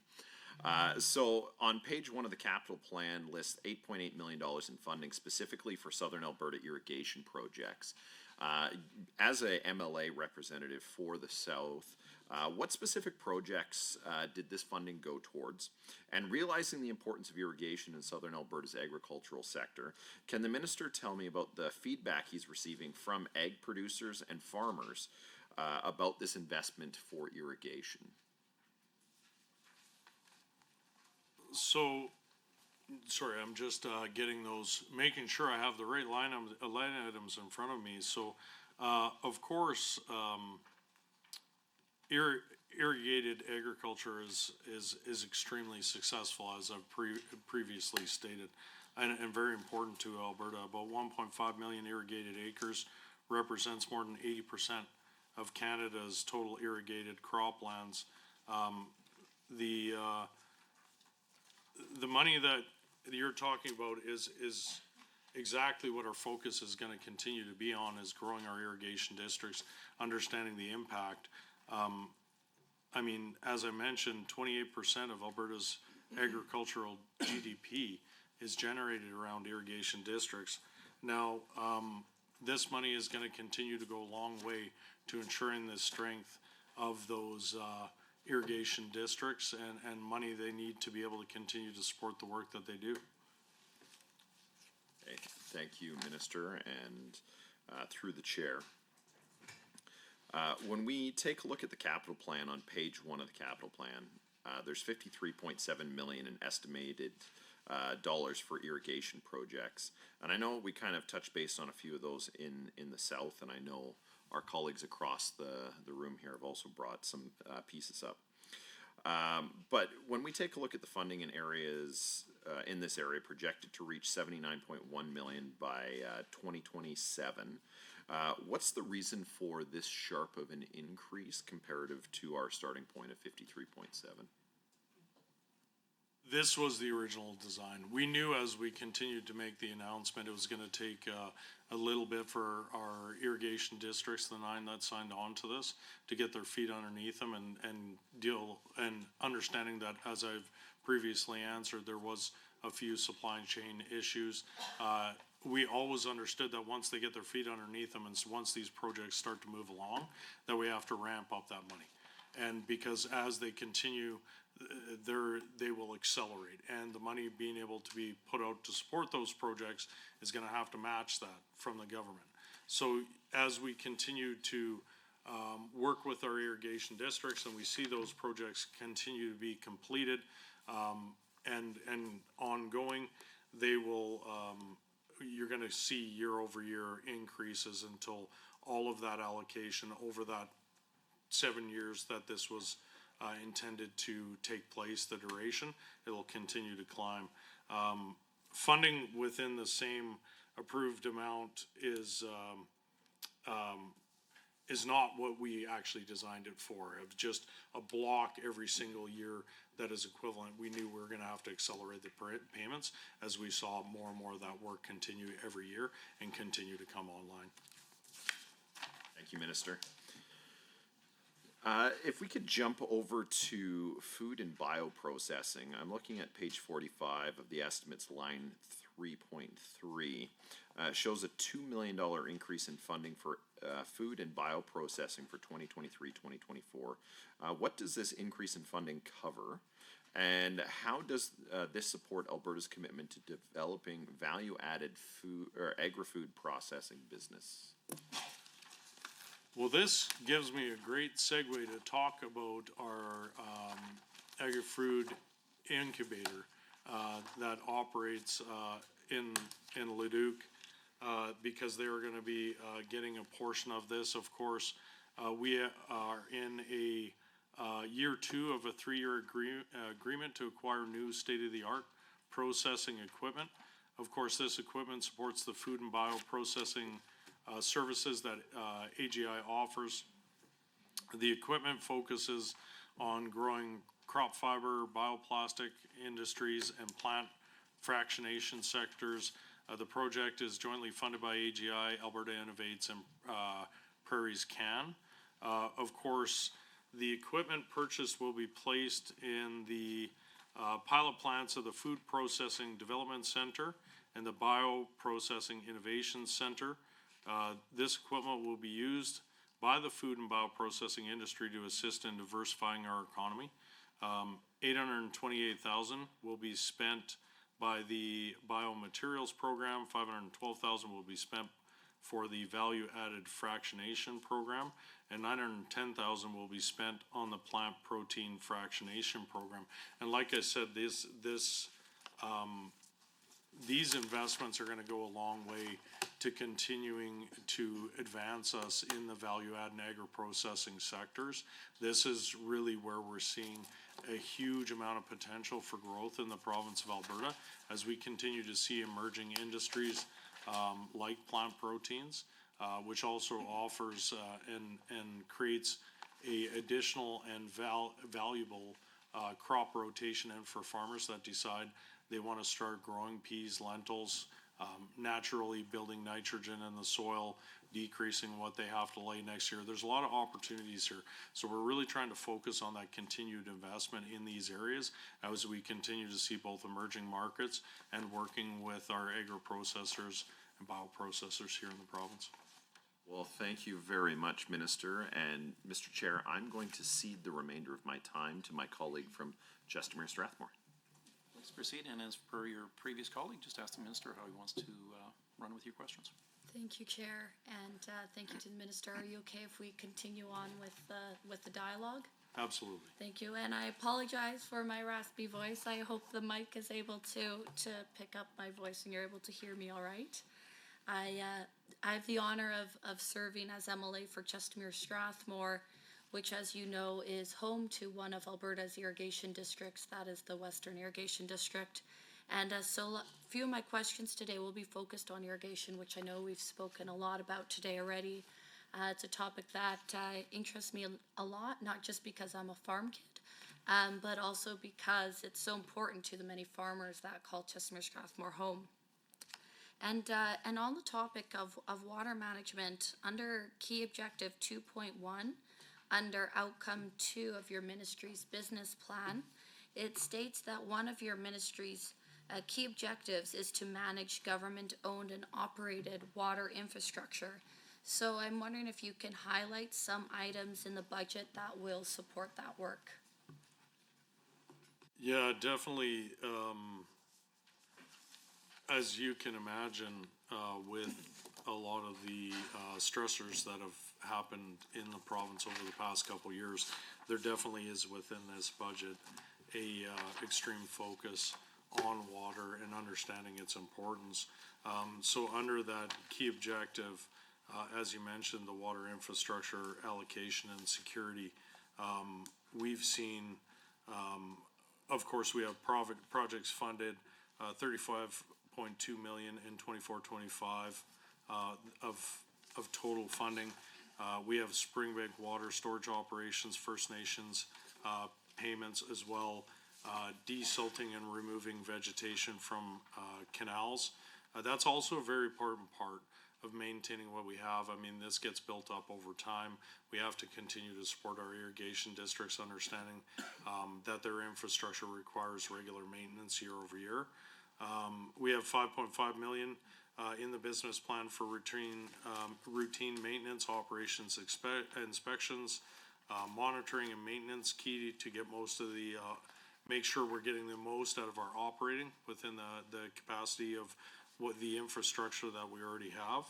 And in addition, we have, through that whole government approach, an increase of 50 million over 3 years in capital investment funding that was in budget 2024 in support of AGI-owned water management infrastructure, primarily for capital rehabilitation.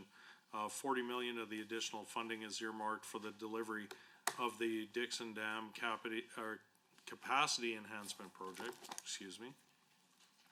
The remaining 10 million per year beginning in 26-27 will be used to fund additional large capital projects as well as deliver on smaller capital maintenance work.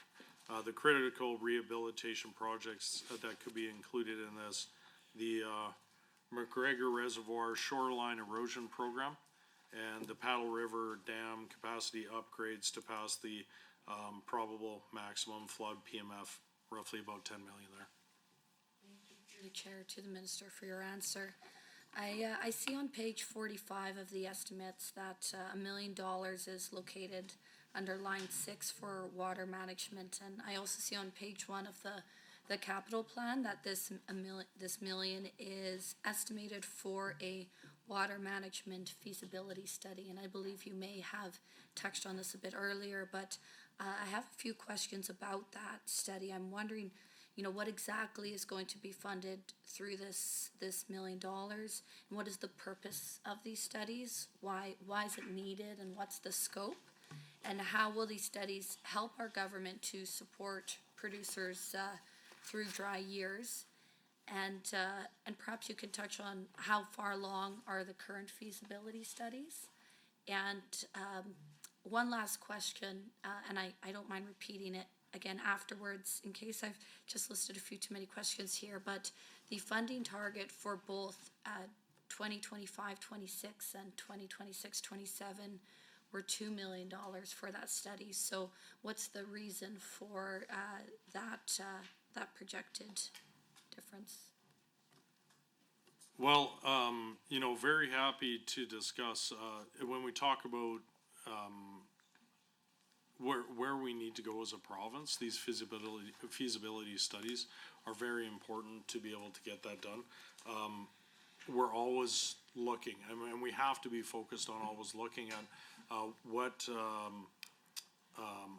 what we can do to expand what we have, and also how we do more with the water that we do have if we continue to see these dry conditions. And I think it's important that we continue to understand that we've seen roughly a 20-year cycle on this. This is not the first time our farmers and ranchers have seen drought, so anytime we can make improvements, it's going to have a huge impact for them the next time around. Of course, as I mentioned previously, the RFP for the Airmore feasibility is done, and we are that one's going forward. We have $1 million this year, as you mentioned, $2 million in next year and the year following. Of course, we haven't allocated that $1 million to any specific projects as of yet. We work hand in hand with farmers, ranchers, producers, municipalities, irrigation districts to look at what we believe is the next possible area that we could look at doing a feasibility study. But we haven't allocated where those funds are going to be directed as of yet. And just understanding that we want to make sure that we do have that money available when those projects do come ahead. What we're seeing this year is based on all the additional investments that have been made, the ongoing work that was already happening. The $1 million we have this year should satisfy what we believe is going to be brought forward for the feasibility studies, understanding that in the next year's 2 years following, we'll probably see some increased interest and growing that to be able to provide more feasibility studies and larger feasibility studies if necessary. Hopefully that answers your question. Does. Thank you very much, Minister, through the chair. Going to the business plan, this is line 2.3 under outcome 2. It states that one of the key objectives of your ministry is to offer programs and services to help producers plan risk management approaches and reduce production and investment risks. So can you point to any new funding in budget 2024 that makes improvements to current risk management solutions and programs? Yeah, I think it's important to outline how important our business risk management programs are in the province of Alberta and what they mean to farmers and ranchers. I just want to start by opening and always saying that these business risk management programs, our crop insurance, the programs that are available to our farmers and ranchers, producers, they're critically important and they rely on them. They will be here for them next year, and we're going to ensure that these programs continue to get strengthened and are here in years and decades to come. We understand how much farmers and ranchers rely on these programs, so we're always looking at areas that we can continue to improve them.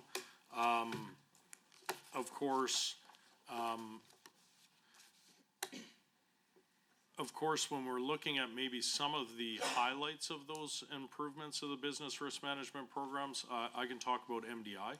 MDI, we have a high heat condition that was applied to it that was based off the response we heard back.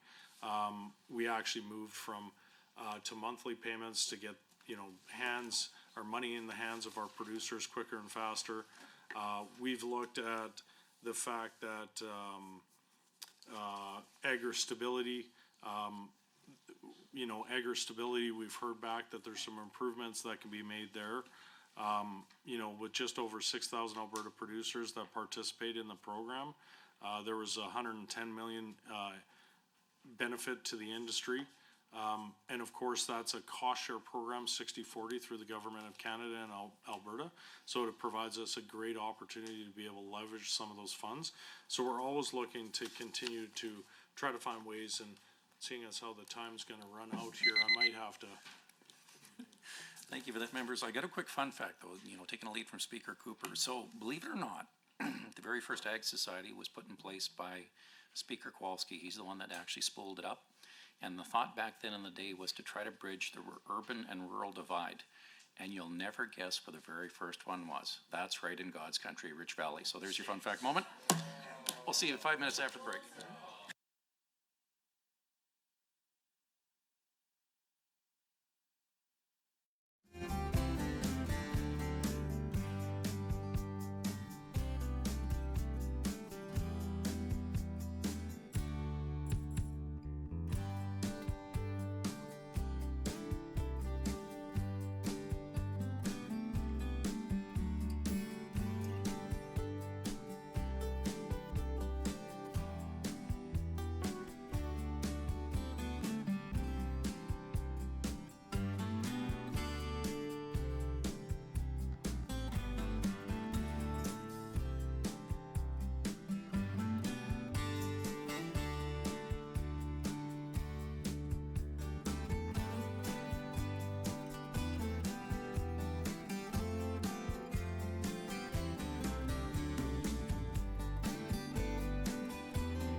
back live, and we're calling this the rapid fire round, if you would.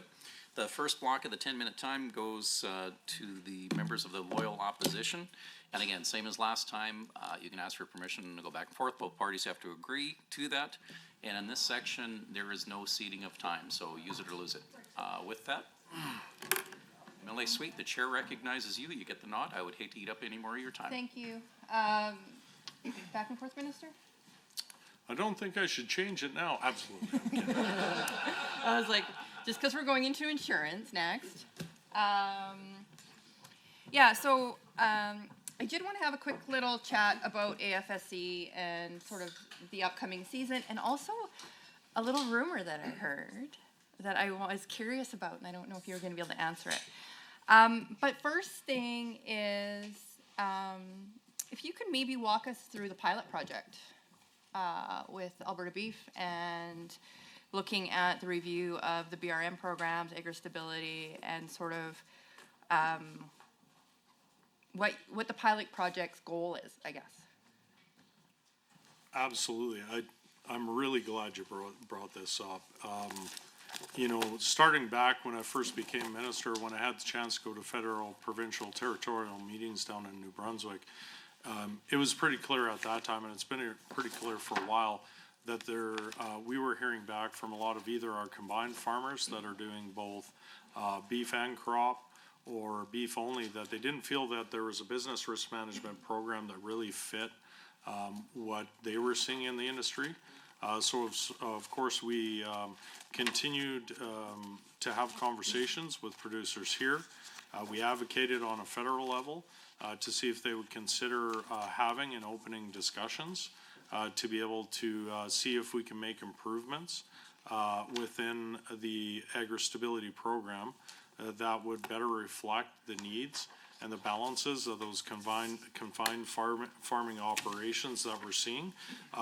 Even when I was just recently in Ottawa, I was able to meet with Minister McCauley, the federal minister, to have a conversation about this exact issue, and really on a higher level was explaining that considering the conditions we've seen 2 of the last 3 years are definitely not ideal, to understate, that we should, and there could be a potential opportunity if we were to run a pilot under agri-stability and gain some feedback, if they'd be interested in making some changes that we think would better reflect, of course, and really provide a business risk option to our livestock producers that would actually get them away from being so reliant on, maybe in drought years where they're being so reliant on just an agri recovery program, an ad hoc program to come in late in the year. So 3 changes will be implemented as well already in the agri stability that have been agreed upon, that will apply to participants in all sectors. The changes for the 2025 year will be offering a choice of cash or accrual reference margins. Currently it's only accrual, so this was something we heard, that the cash side of it should be allowed. We're accelerating deadlines to June 30th from September 30th, and issuing coverage notices, which was currently not available. So of course, you're touching on something as we see the best support for our farmers and ranchers is coming out of these business risk management programs and AFSC to be able to support their farming operations. It's really important that we stay connected to the industry and listen to them and make changes as necessary. And I think these are great so far. But of course, we are casting that pilot project that you talked about. And we're supporting a non-paying 2024 pilot project based on the 2023 data to confirm the path forward on these changes in a real-time disaster year. The pilot finds ways to improve fair and transparent cost recovery for producers, It tests the suggested delivery approaches for feasibility and outcomes. It uses the regional variability of the 2023 Alberta drought to confirm program change impacts with producers in real time. It reviews and determines potential cost savings in agri-recovery with a more responsive agri-stability. And we'll be using this to champion and garner other support with our FPT partners to hopefully bring this to the table this year at FPT to see if we can get more of these changes implemented. So that's great. So this is the rumor that I heard. I also heard that we're going to partner with New Brunswick and some of the Atlantic provinces on looking at this pilot. Is that true? Well, when we talk about the program here, we're focused on our pilot to be able to really understand what the overall impacts are. As I mentioned, I'm not going to speak for other ag ministers at this point in time. Of course, when we get to FBT, we sit down and have conversations. And I am more than happy to continue to share information with additional provinces on the impacts and what this means. Of course, Alberta is a beef province. We're 4.8 million. And when we look at making changes, because these programs are federal provincial agreements, I have to work with my other provincial ag ministers to have support there to be able to get these changes across the line.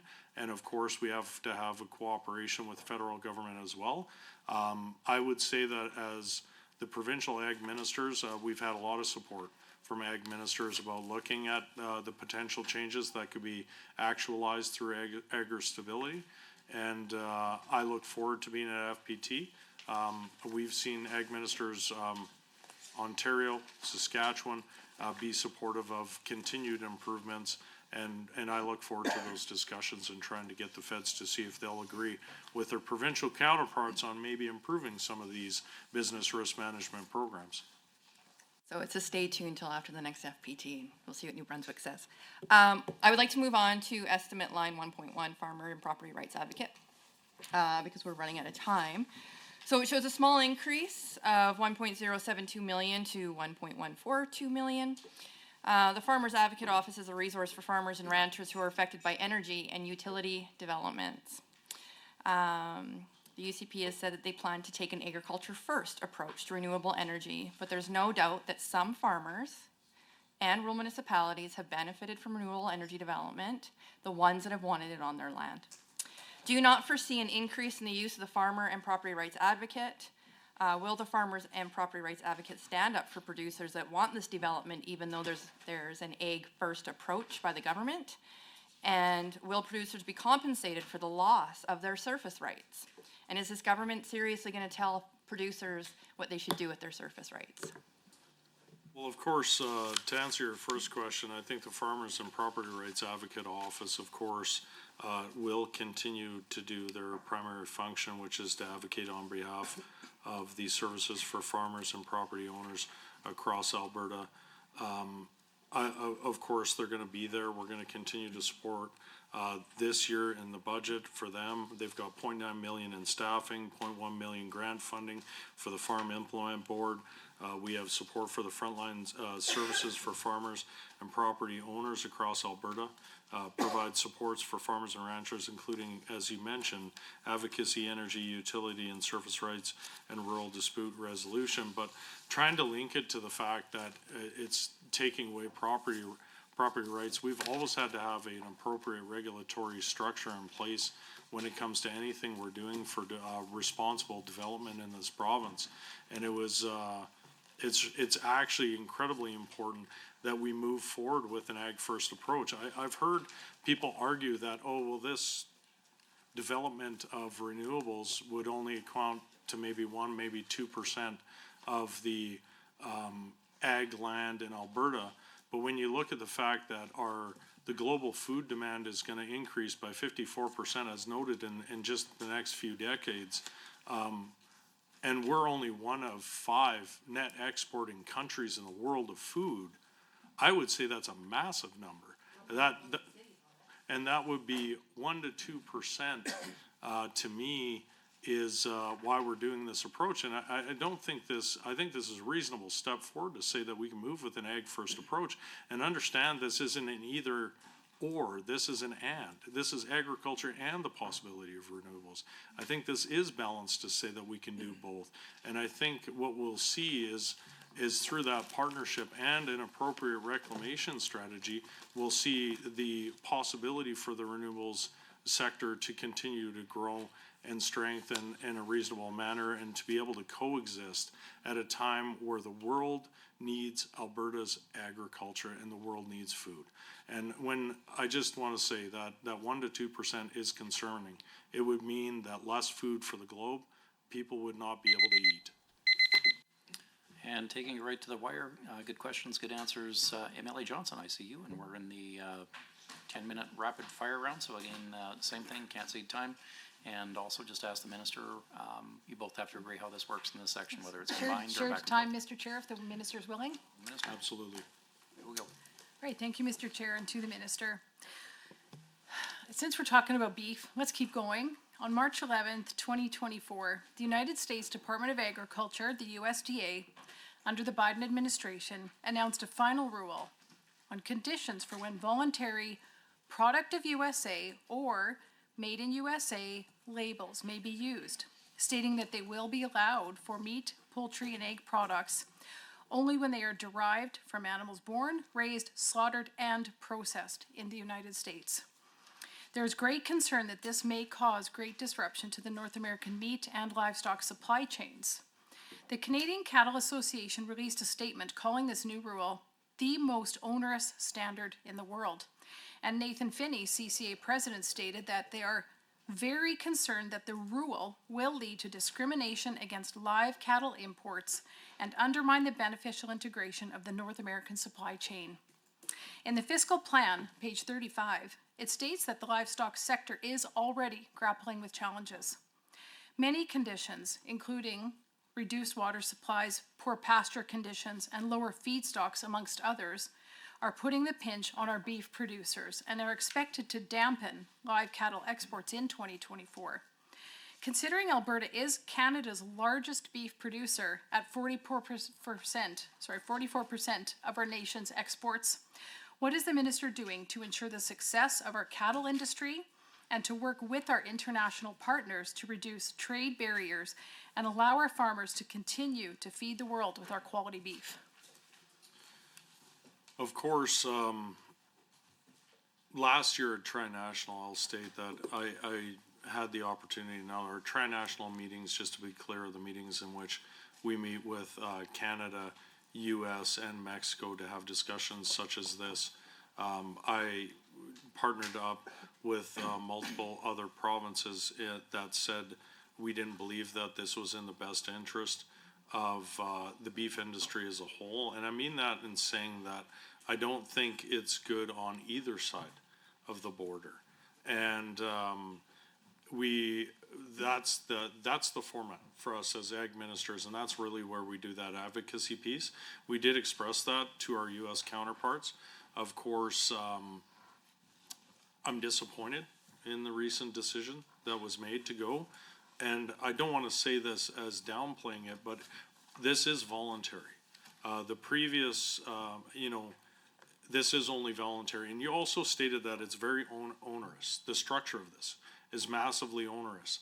I would say that would probably mean that most people are not going to voluntarily take part in this, but I'm only predicting that. I mean, I know how integrated our beef sector is with the northern US state and how many times cattle, sometimes moves back and forth across the border. I would say that integration and the producers that I spoke to in those northern US states want to continue to have that integration, and it's in the best industry, the beef industry on both sides of the border. Of course, that voluntary side of it, we'll have to see what the uptake is going to be in the US. I think the way that it's structured is going to really drive up the cost for those individuals that want to take part in it. So we're going to have to see if people feel that they're gonna be able to get the benefit of that additional label at the grocery store on the other side. I still am concerned, we'll continue to keep an eye on it. It is not gonna be implemented until January of 2026. So we will be having these discussions again at Tri-National this year when I'm down in Arlington, Virginia. And we're gonna continue to advocate that we don't believe it's in the best interest of the beef industry or our, ongoing, trade negotiations on both sides of the border. Thank you, Mr. Chair. Through you to the minister. Our Alberta greenhouses are an important part of our food production in Alberta. Big Marble Farms and Doof's greenhouses are two of Canada's largest greenhouses, and they're right here in central and southern Alberta. They're among Canada's largest producers of tomatoes, cucumbers, peppers, and eggplant. Growing local is good for the environment, it's good for our health, and it's good for the economy. However, the carbon tax has put a tremendous strain on the cost of doing business and producing food to feed our growing population. Can the minister clarify how much this is costing these important industries and how much more this will cost as of April 1st when Trudeau rolls out this April Fool's joke on our farmers and consumers when we're all paying more just to eat? Member, I hesitate to interrupt. I'm not sure if I missed it, which budget document you were referring? I did not refer to it. Okay, we'll say it was strategic plan and carry forward, but yeah, just if you can try to refer to a document. Go ahead, Minister. I'll start by commenting on, and we're seeing a lot of interest in the vertical farming in Alberta and understanding how important it is to continue to strengthen our food supply chain here in the province, understand the importance of what that means. I've had the opportunity to visit a lot of these vertical farms, see what they're growing in Alberta and the possibility. Of course, with the new technology of vertical farms, it's making it a more viable option, more cost, and it's actually becoming more cost effective for those producers based on that new technologies. We continue to support our industry in multiple different ways. We want to continue to keep an eye on the potential of what vertical farming will mean in Alberta and the growth of what is possible there.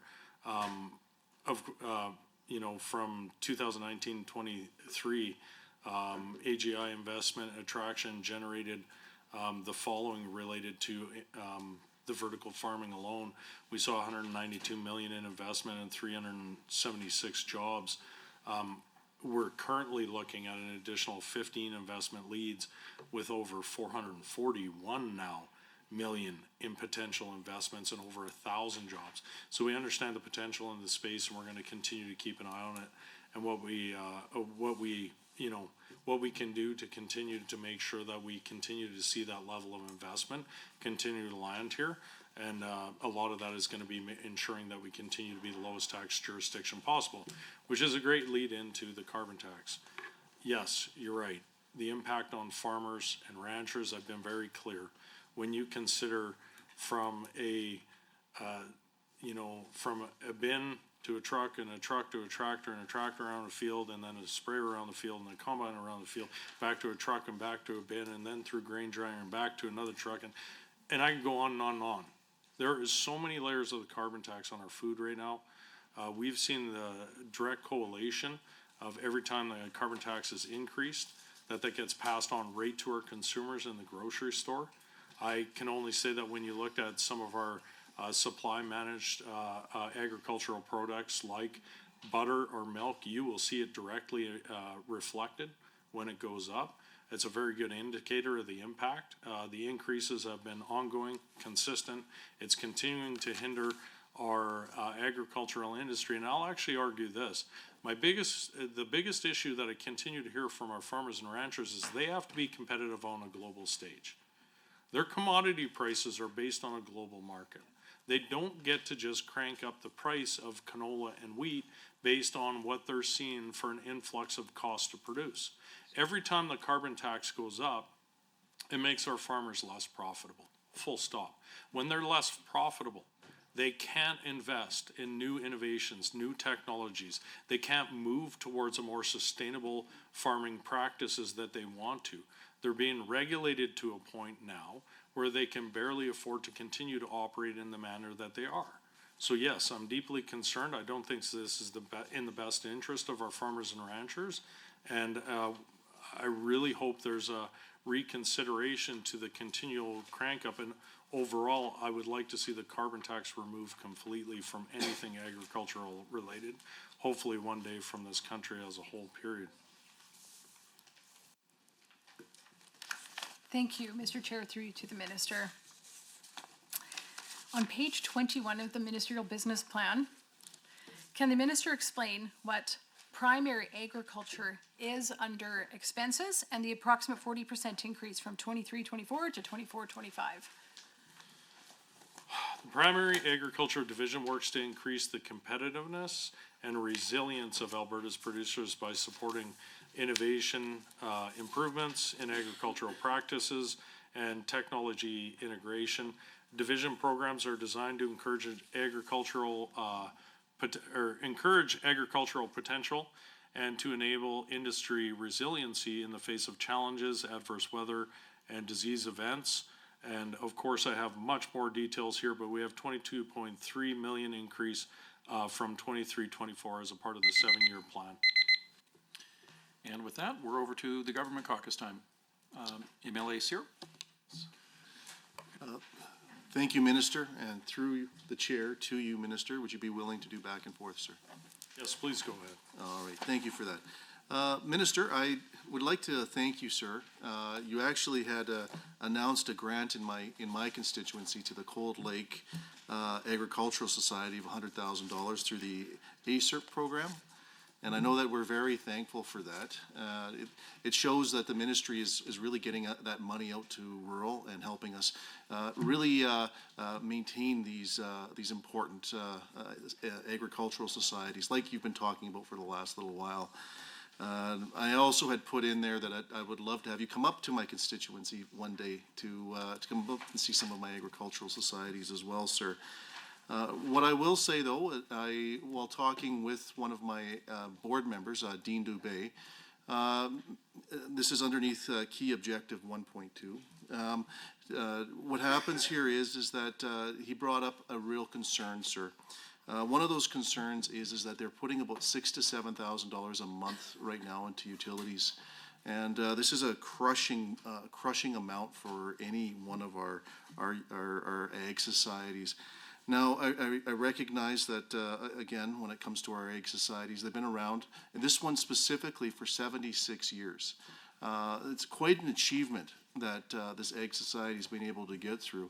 And what he had asked me to do was make sure that I pass that on to you, sir. Really just to make sure that you understand the struggles, because they're really believing that after 76 years that this could put them financially make them very unstable, sir. Moving on to the other part here is that the beef industry, this is something that is very strong up in northeast Alberta. Irrigation is something you've been talking about, and I know you're really excited about irrigation, sir. But with that being said, we still do have a lot of ag throughout the rest of the province, and we have a lot of water up in my area. Yay! But drought is a concern. And getting back to drought management, sir, I've been hearing from many of my constituents, and a lot of them ranchers, that they are understandably concerned about drought and its impact on their large, particularly on the tail end of a unusually dry winter. Page 18 of the fiscal plan mentions an expense increase of $1.5 billion in 2023-24 for agricultural disaster and emergency assistance, mainly for indemnity and insurance payments and income supports due to drought conditions. The question that I've got here is, could the minister expand on the work that's being done to lessen the impacts of drought on Alberta's agriculture producers, specifically targeting for the northern parts, because this is really what I'm hearing up in northern Alberta. Understandably, that's why we continue, and I continue to advocate very strongly on behalf of the programs that are available. to those that aren't under irrigation and don't have control of the water supply. It really exists under AFSC and the programs we have for business risk management, and understanding that we have to continue to make changes and strengthen the programs we have available. What I've heard from farmers, anybody that's dryland farming, is please make sure our crop insurance is there. It's strong, and it'll be there for years to come. So that's exactly what we're focused on. Of course, there has been an expense increase there. The government of Canada and Alberta updated the 2023 Canada-Alberta Drought Livestock Assistance Initiative criteria to support more livestock producers. We've expanded eligibility to 23 additional regions and extended the deadline for agri-recovery to support more producers and get loss on that end. This really is a key component to de-risking and providing more stability to farmers in the province of Alberta, will be to continue to make sure that our business risk management programs that we have, and continue to improve the suite of them. I talked about some of the changes that we've looked at that is possible within agri-stability. We talked about some of the changes we've made to MDI. A lot of what I've heard also from Northern Alberta was a lot of people weren't participating in MDI because there needs to be more weather stations. We need to close the gap so it's far more accurate. We incorporated a high heat condition into that. They didn't want to wait until the end of the year, so we went to a month-to-month payment on this. These are the things that we're going to continue to do to support farmers and ranchers in areas across the province to be able to keep them whole if they continue to see dry conditions, and support them through these tough times.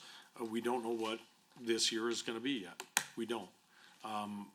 I would say that on the reports I'm hearing is we're hearing a shift from El Nino to El Nina in May, June. We don't know if that's the case or not. It could shift.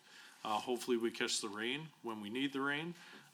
We'll have to take a look at what this year ends up being. There may be an opportunity this year, if there is a severe drought in areas, for another agri-recovery program. We'll have to deal with that when it comes, and of course that is a partnership with the Government of Canada. We have to get them to agree to it. We'll continue to support farmers across this province, and I just want to assure them the risk management programs that we have, the crop insurance that we have, is here for them. They pay into it. It's going to continue to be there for them, especially through these tough times and these tough years that we've had. Thank you for that answer through the chair. One of the things that my area is known for is Hamel's meats. What happens is we actually had one of my local butchers send beef jerky up to space. So we're actually world famous, if you will. Yes, sir. It's things like this that we all can point to and say this is a real success for Alberta. Getting into my next question, because you're probably wondering where I'm going with this one here. Under outcome number 2 in your ministry's business plan, that a key objective of the AGI is support agricultural reliability, enable market access through crop and animal health programming and surveillance networks. On page 44 of your estimates, under line 3.2, food inspection and surveillance, I noticed that there is in fact a $1.2 million increase from the previous budget on food inspection and surveillance. Can the minister please explain how the increase in funding will support Alberta's growing meat processing sector? And again, thinking Hamel's meats. You know, I wasn't sure where you were going with that. I thought we were headed to space together, but you brought it right back down home, and I'm glad you did. You know, this money is actually going to food security through food inspectors, and actually this is a good news story overall, because what we're seeing is a growth in the processing sector. We have 8 abattoirs and 1 high volume production facility coming on this year, which is a great news story. The number one thing we have to make sure that we have in order to ensure strength in our livestock industry is abattoirs and processing facilities. And the more we have, the better opportunities our farmers and ranchers have to be able to get processing when they need it, where they need it. The opportunities even expand beyond that. I was just recently at the Bison Convention and 25th Annual Shown sale, their silver anniversary. Congratulations to them. And they actually said to me, it's great to see this shift and this movement happen because, of course, they didn't have access to processing capacity. So this money is to, of course, make sure that these all these facilities are properly inspected, and that we're making sure that we have that food safety at the highest level that we've always have, and we continue to protect that. That's going to bring on the FTEs that we feel are necessary to ensure that. And as I mentioned, this is definitely a good news story. And of course, Alberta's Meat Inspection Act specifies that the only inspected meat can be sold in Alberta, and that's the inspectors that we're bringing on right now for these facilities. Well, that was very specific. Thank you for that. And I know that my ranchers up in Northeast Alberta believe in you, sir, and what you're doing for the ranching industry and for our agriculture industry as a whole. The fact is that we understand that irrigation is a priority, but we also see that Northern Alberta is seeing that same priority being given to us. So thank you, sir. And over to the members of, I see Member Ip. Thank you, Mr. Chair, and I'd like to begin by following up on a question that. Reminding me, you have to say those words back and forth or combined. Yes, of course. Yes, excuse me. And so through you, Mr. Chair, to the Minister, if you would be willing to share time. Absolutely. Thank you very much. Across the board, good to go. Excellent, excellent. So I'll begin with actually a follow-up question to the previous question asked by the independent member, and that's pertaining to the mandatory country of origin labeling currently proposed by the United States. Certainly, I just want to underscore how this will have a significant impact on Alberta producers, not just beef producers specifically, but it will have cascading effects all along the supply chain. And to illustrate, some 80% of Canada's beef packing capacity is based in, as an example, JBS plant in Brooks, in the Cargill plant in High River, and Harmony Beef plant in north of Calgary. When the United States last brought in this type of requirement in 2008, cattle exports dropped by 42%, and hog exports dropped by 25%. I know the Minister has mentioned certainly some of the advocacy that he has been doing.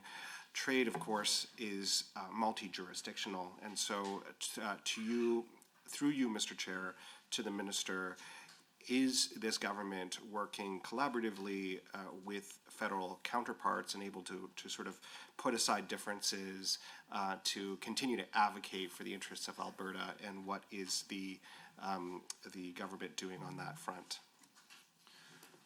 I'm in there as well. There was some document you referenced where that was?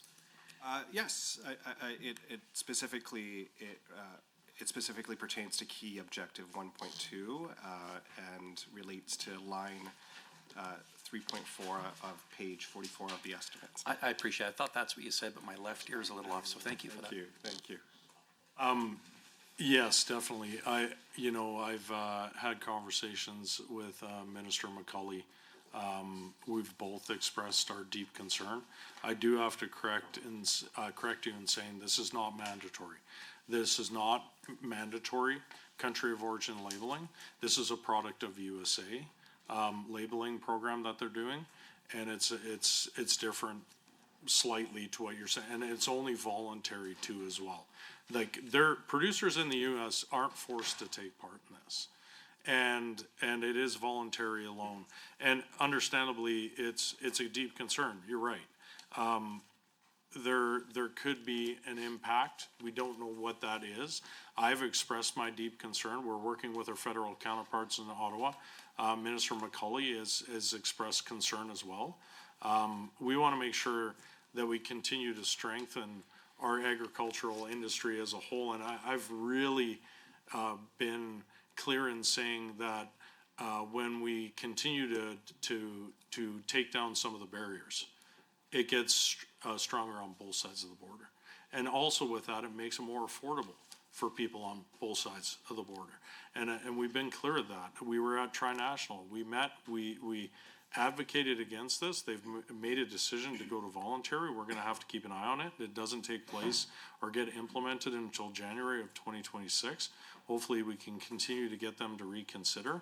I would say that how onerous this program is, I don't think, I mean, it's hard to say how many producers will take part in this, but considering they're seeing cost inflation pressures of production, to be able to throw this on top of it, they may not get the high participation rate that I think that really we think it could be. But yes, it's still a concern.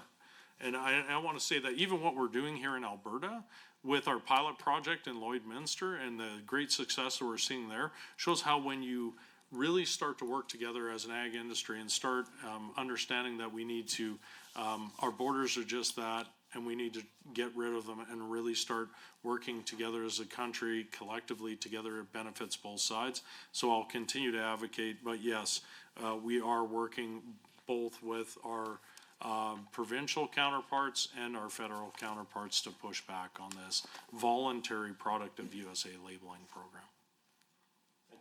Thank you for that clarification, Minister. And so I'm going to switch gears a little bit through you, Mr. Chair, to the Minister. I want to talk about regional economic development alliances.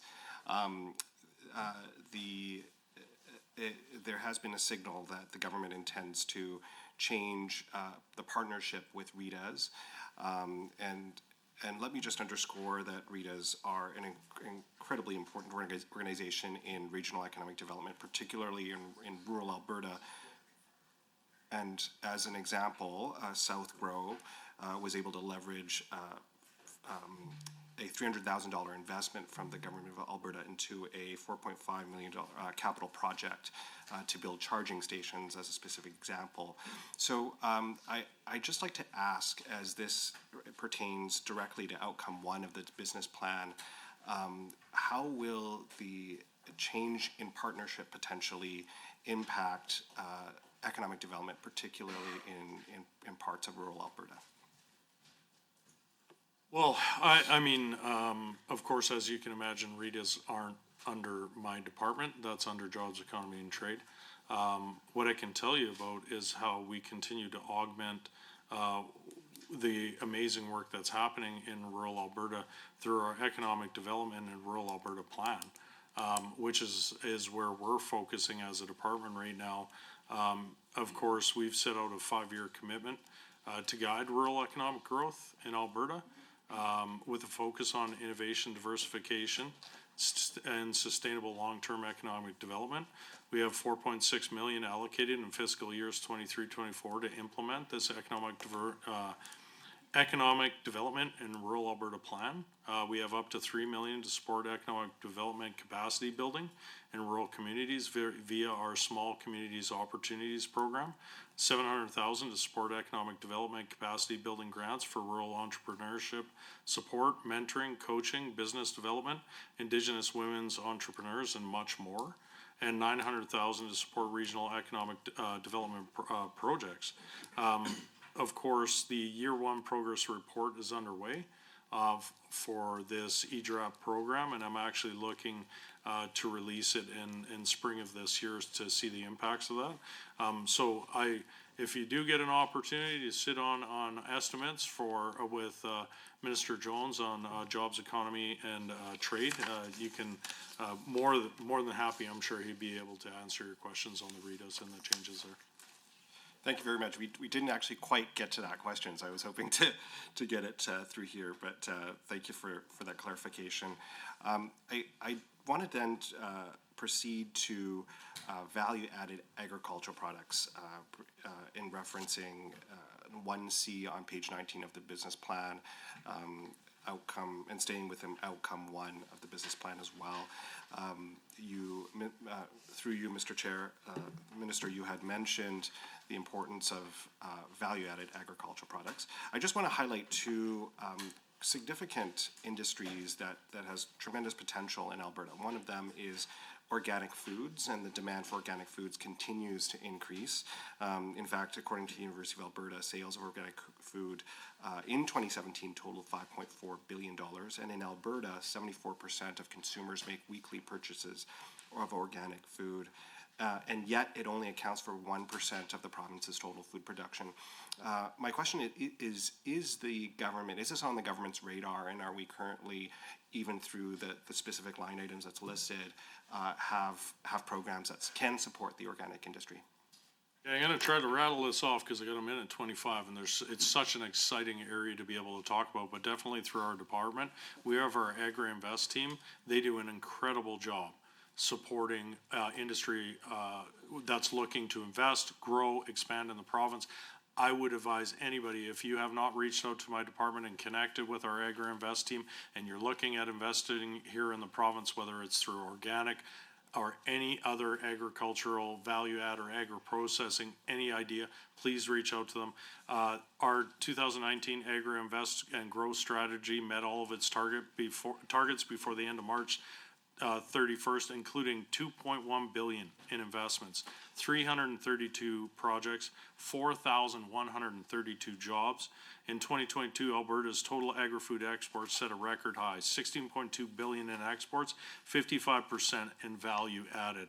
And the government of Alberta, the Canadian Infrastructure Bank, and 9 irrigation districts as well, invested 933 million over 7 years on that modernization that we're talking about. We're seeing such a huge interest in all spaces in agriculture right now. So the support that comes through my department, through our Agri-Invest team, to connect anybody looking to invest or grow here in the province is essential. And that's why, in 1 second, I would advise everybody to reach out to them. And over to the MLA Johnson. Thank you, Mr. Chair, and through you to the Minister. On page 21 of the Minister Business Plan, can the Minister explain the debt servicing costs under expenses and the increasing amount over these upcoming years? Thank you. Well, of course, AFSC's rising borrowing costs reflect a growing loan portfolio, which is now in excess of $3 billion. This increase in interest expense is more than offset by the 20.6 million increase in lending interest revenues. We undertook an independent review of AFSC's lending program in 2021, and the conclusion was that AFSC plays a valuable role in being there for Alberta producers, and particularly when we start talking about some of the great challenges we're going to see to be able to get the next generation into farming and generational farmers to take over their mom or dad's or grandma and grandpa's farm. This is going to be very, very important to have the programs they have for the next generation, including the younger next generation startup operations and anybody at an early stage of agribusiness. In 2021, the government eliminated provincial administrative funding for the lending program and now requires AFSC to maintain a sustainable portfolio. And for the past 3 years, AFSC's non-subsidized program provides hundreds of millions in annual financing to Alberta producers and agribusiness. Our budget figures reflect the continued growth of these loans, while ensuring that the government of Alberta does not subsidize the operating cost to deliver on this program. And AFSC is working to make this a fully sustainable, non-government subsidized, and ensure that we still have that lending ability there for those important loans to our farmers and ranchers. Great. Thank you, Mr. Chair. Through you to the Minister. If I could go to page 20 to ARDAR, can the Minister explain how many research projects there are right now and give an example of what some of those research projects are. As stated here, that it is, Ardor is there to develop high-quality, robust, and adaptable crops and farmed animals, to disseminate agricultural research and meet market demand. So how many projects are there? What are some examples of some of those? And how much of Ardor's funding is allocated to staffing and administration? Well, thank you for the question, and, of course, the total funding for Ardar, in this fiscal year is 41.5 million, of which 14.6 million is funded through, Sustainable Canadian Agricultural Partnership, as part of the Accelerating Agricultural Innovations Program. Remember, that's a partnership, so we're leveraging, federal dollars through that program to be able to do this. Remember that Ardar is kind of an arm's length away from my department, and we did that on purpose to set up a board to administrate. They, of course, were provided a mandate on how they select through a certain criteria to be able to select programs that they're going to continue to invest in. And I just want to be clear on that's how Ardar works. I don't make decisions for Ardar. Ardar makes decisions based on certain criteria that they believe is in the best interest of where Alberta is going, where agriculture is going, where research is needed, and so on and so forth. So, of course, that 14.6 million through that sustainable cap portion is made under the Agricultural Science Research and Innovation Program. And of course, my business plan outcome 2 states that Ardar budget is 38.5 million. This is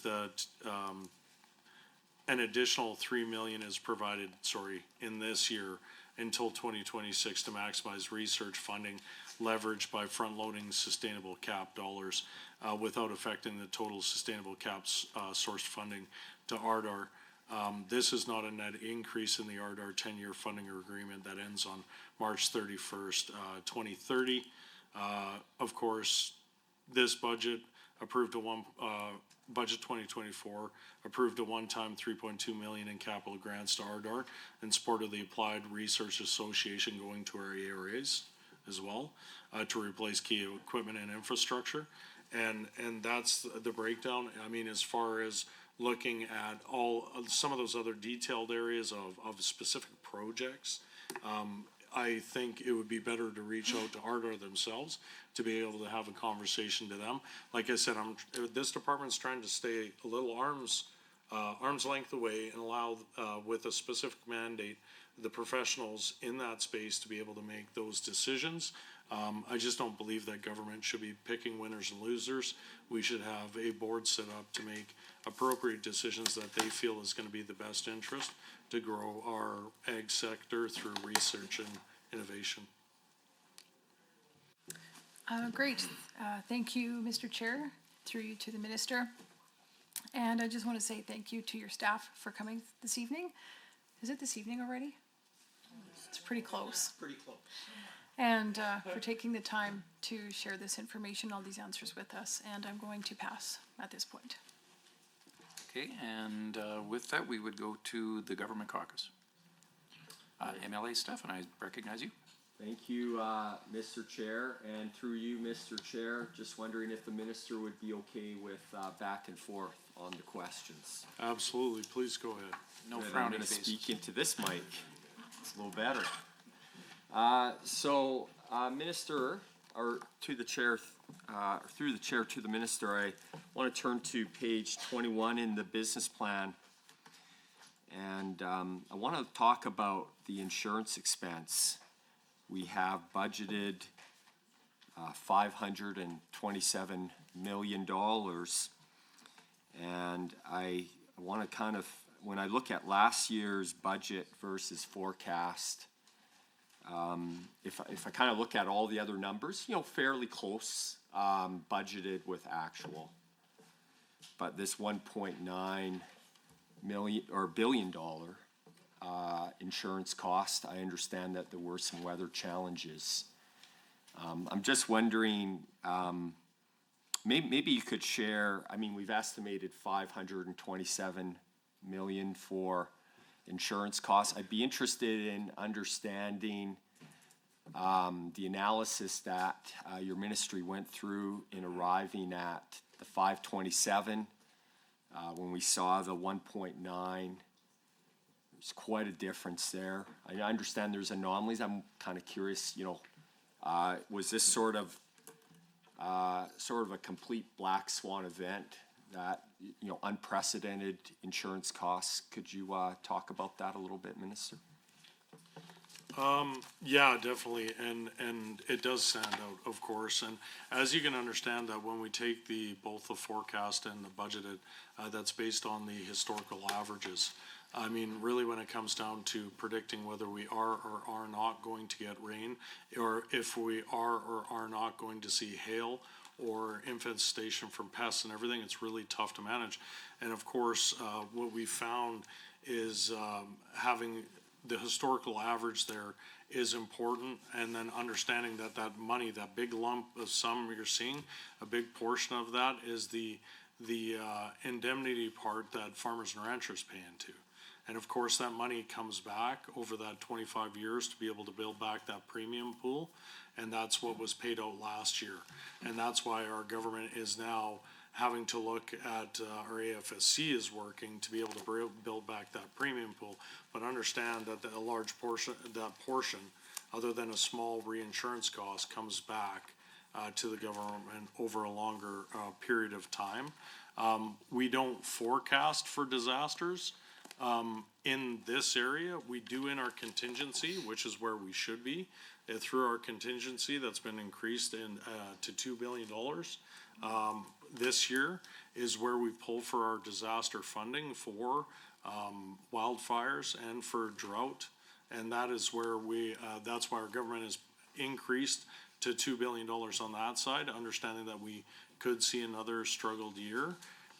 But that money that you're seeing, that 1.9 payout, is a very detailed breakdown of a cost shared between the farmers and ranchers, the government of Canada, and the province of Alberta. Now, when you look at the 60-40 split, 40% of that being the responsibility of the farmers, the other 60% is another 60-40 split between us and the federal government. We represent about 24% of that, and that is that premium pool fund that does get built back over a long period of time. And what I'll do is I'm actually going to bring in, because I do have him in the table and he's been really quiet for the last 3 hours, I'm actually going to ask Daryl Kay, our CEO of AFSC, to really comment on how they deal with this. I think this is a very important conversation. Yeah, I don't want him to be bored. 5 minutes to go. I thought I was going to make it through. But thank you, Minister. I appreciate that. So, Minister handled the question really well. Really, what we're trying to do on the indemnity side is we have an estimate based on historical averages. The important point to make is these are statutory programs. We will always make claim payments. So regardless of how we budget, those claim payments will be made. Some of that may be through our budget, some of it may be through the contingency fund, but we'll always make those payments. We've had some tough years. I think after this year, we'll have paid out close to $6 billion in the last 3 years. So what that tells me is the program responded. It responded when producers needed it most. But now we start that long process of rebuilding. And because we take that long-term approach, like the Minister mentioned, that 25-year approach, we can provide premium stability to producers. So it'll take some time to rebuild it. We're fairly confident this year that a typical producer will likely see the same premium year over year. Part of that is because commodity prices have fallen. We know that rates will be going up, but a typical producer shouldn't see significant increases in their premium. But we will rebuild the fund, and we'll make sure it's there when we see another drought like this. So. And I have a couple follow-up questions relating to that. So this fund, which is really a rainy day fund, although it's kind of the opposite. But I'm just wondering, has that fund now been exhausted with, kind of these high claim years that we have been seeing lately? And the kind of another related question with that is, I see that while our costs, expense lines of insurance almost quadrupled or more than quadrupled. Our transfers from the Government of Canada, which I assume, and maybe I'm wrong in this, when I look up on the revenue side, I assume that that's their contribution.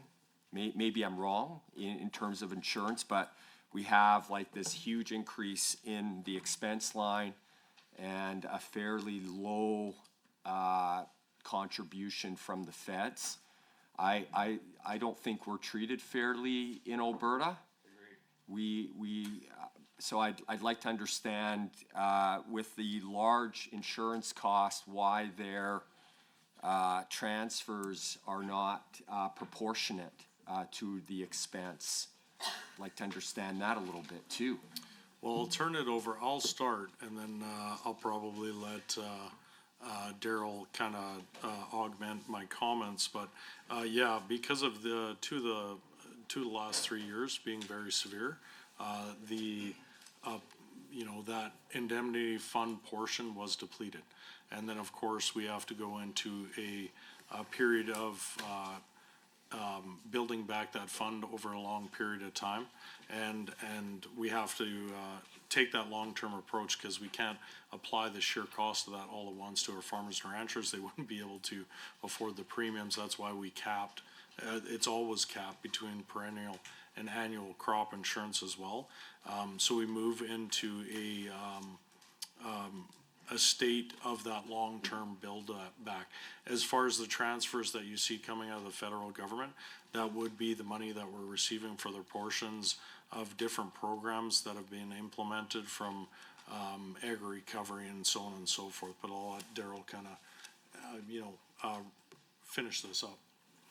Thank you, Minister, and thank you for the question. So, to the first comment, we are going to finish the prior crop year, 2023, underwater for the first time in a number of years.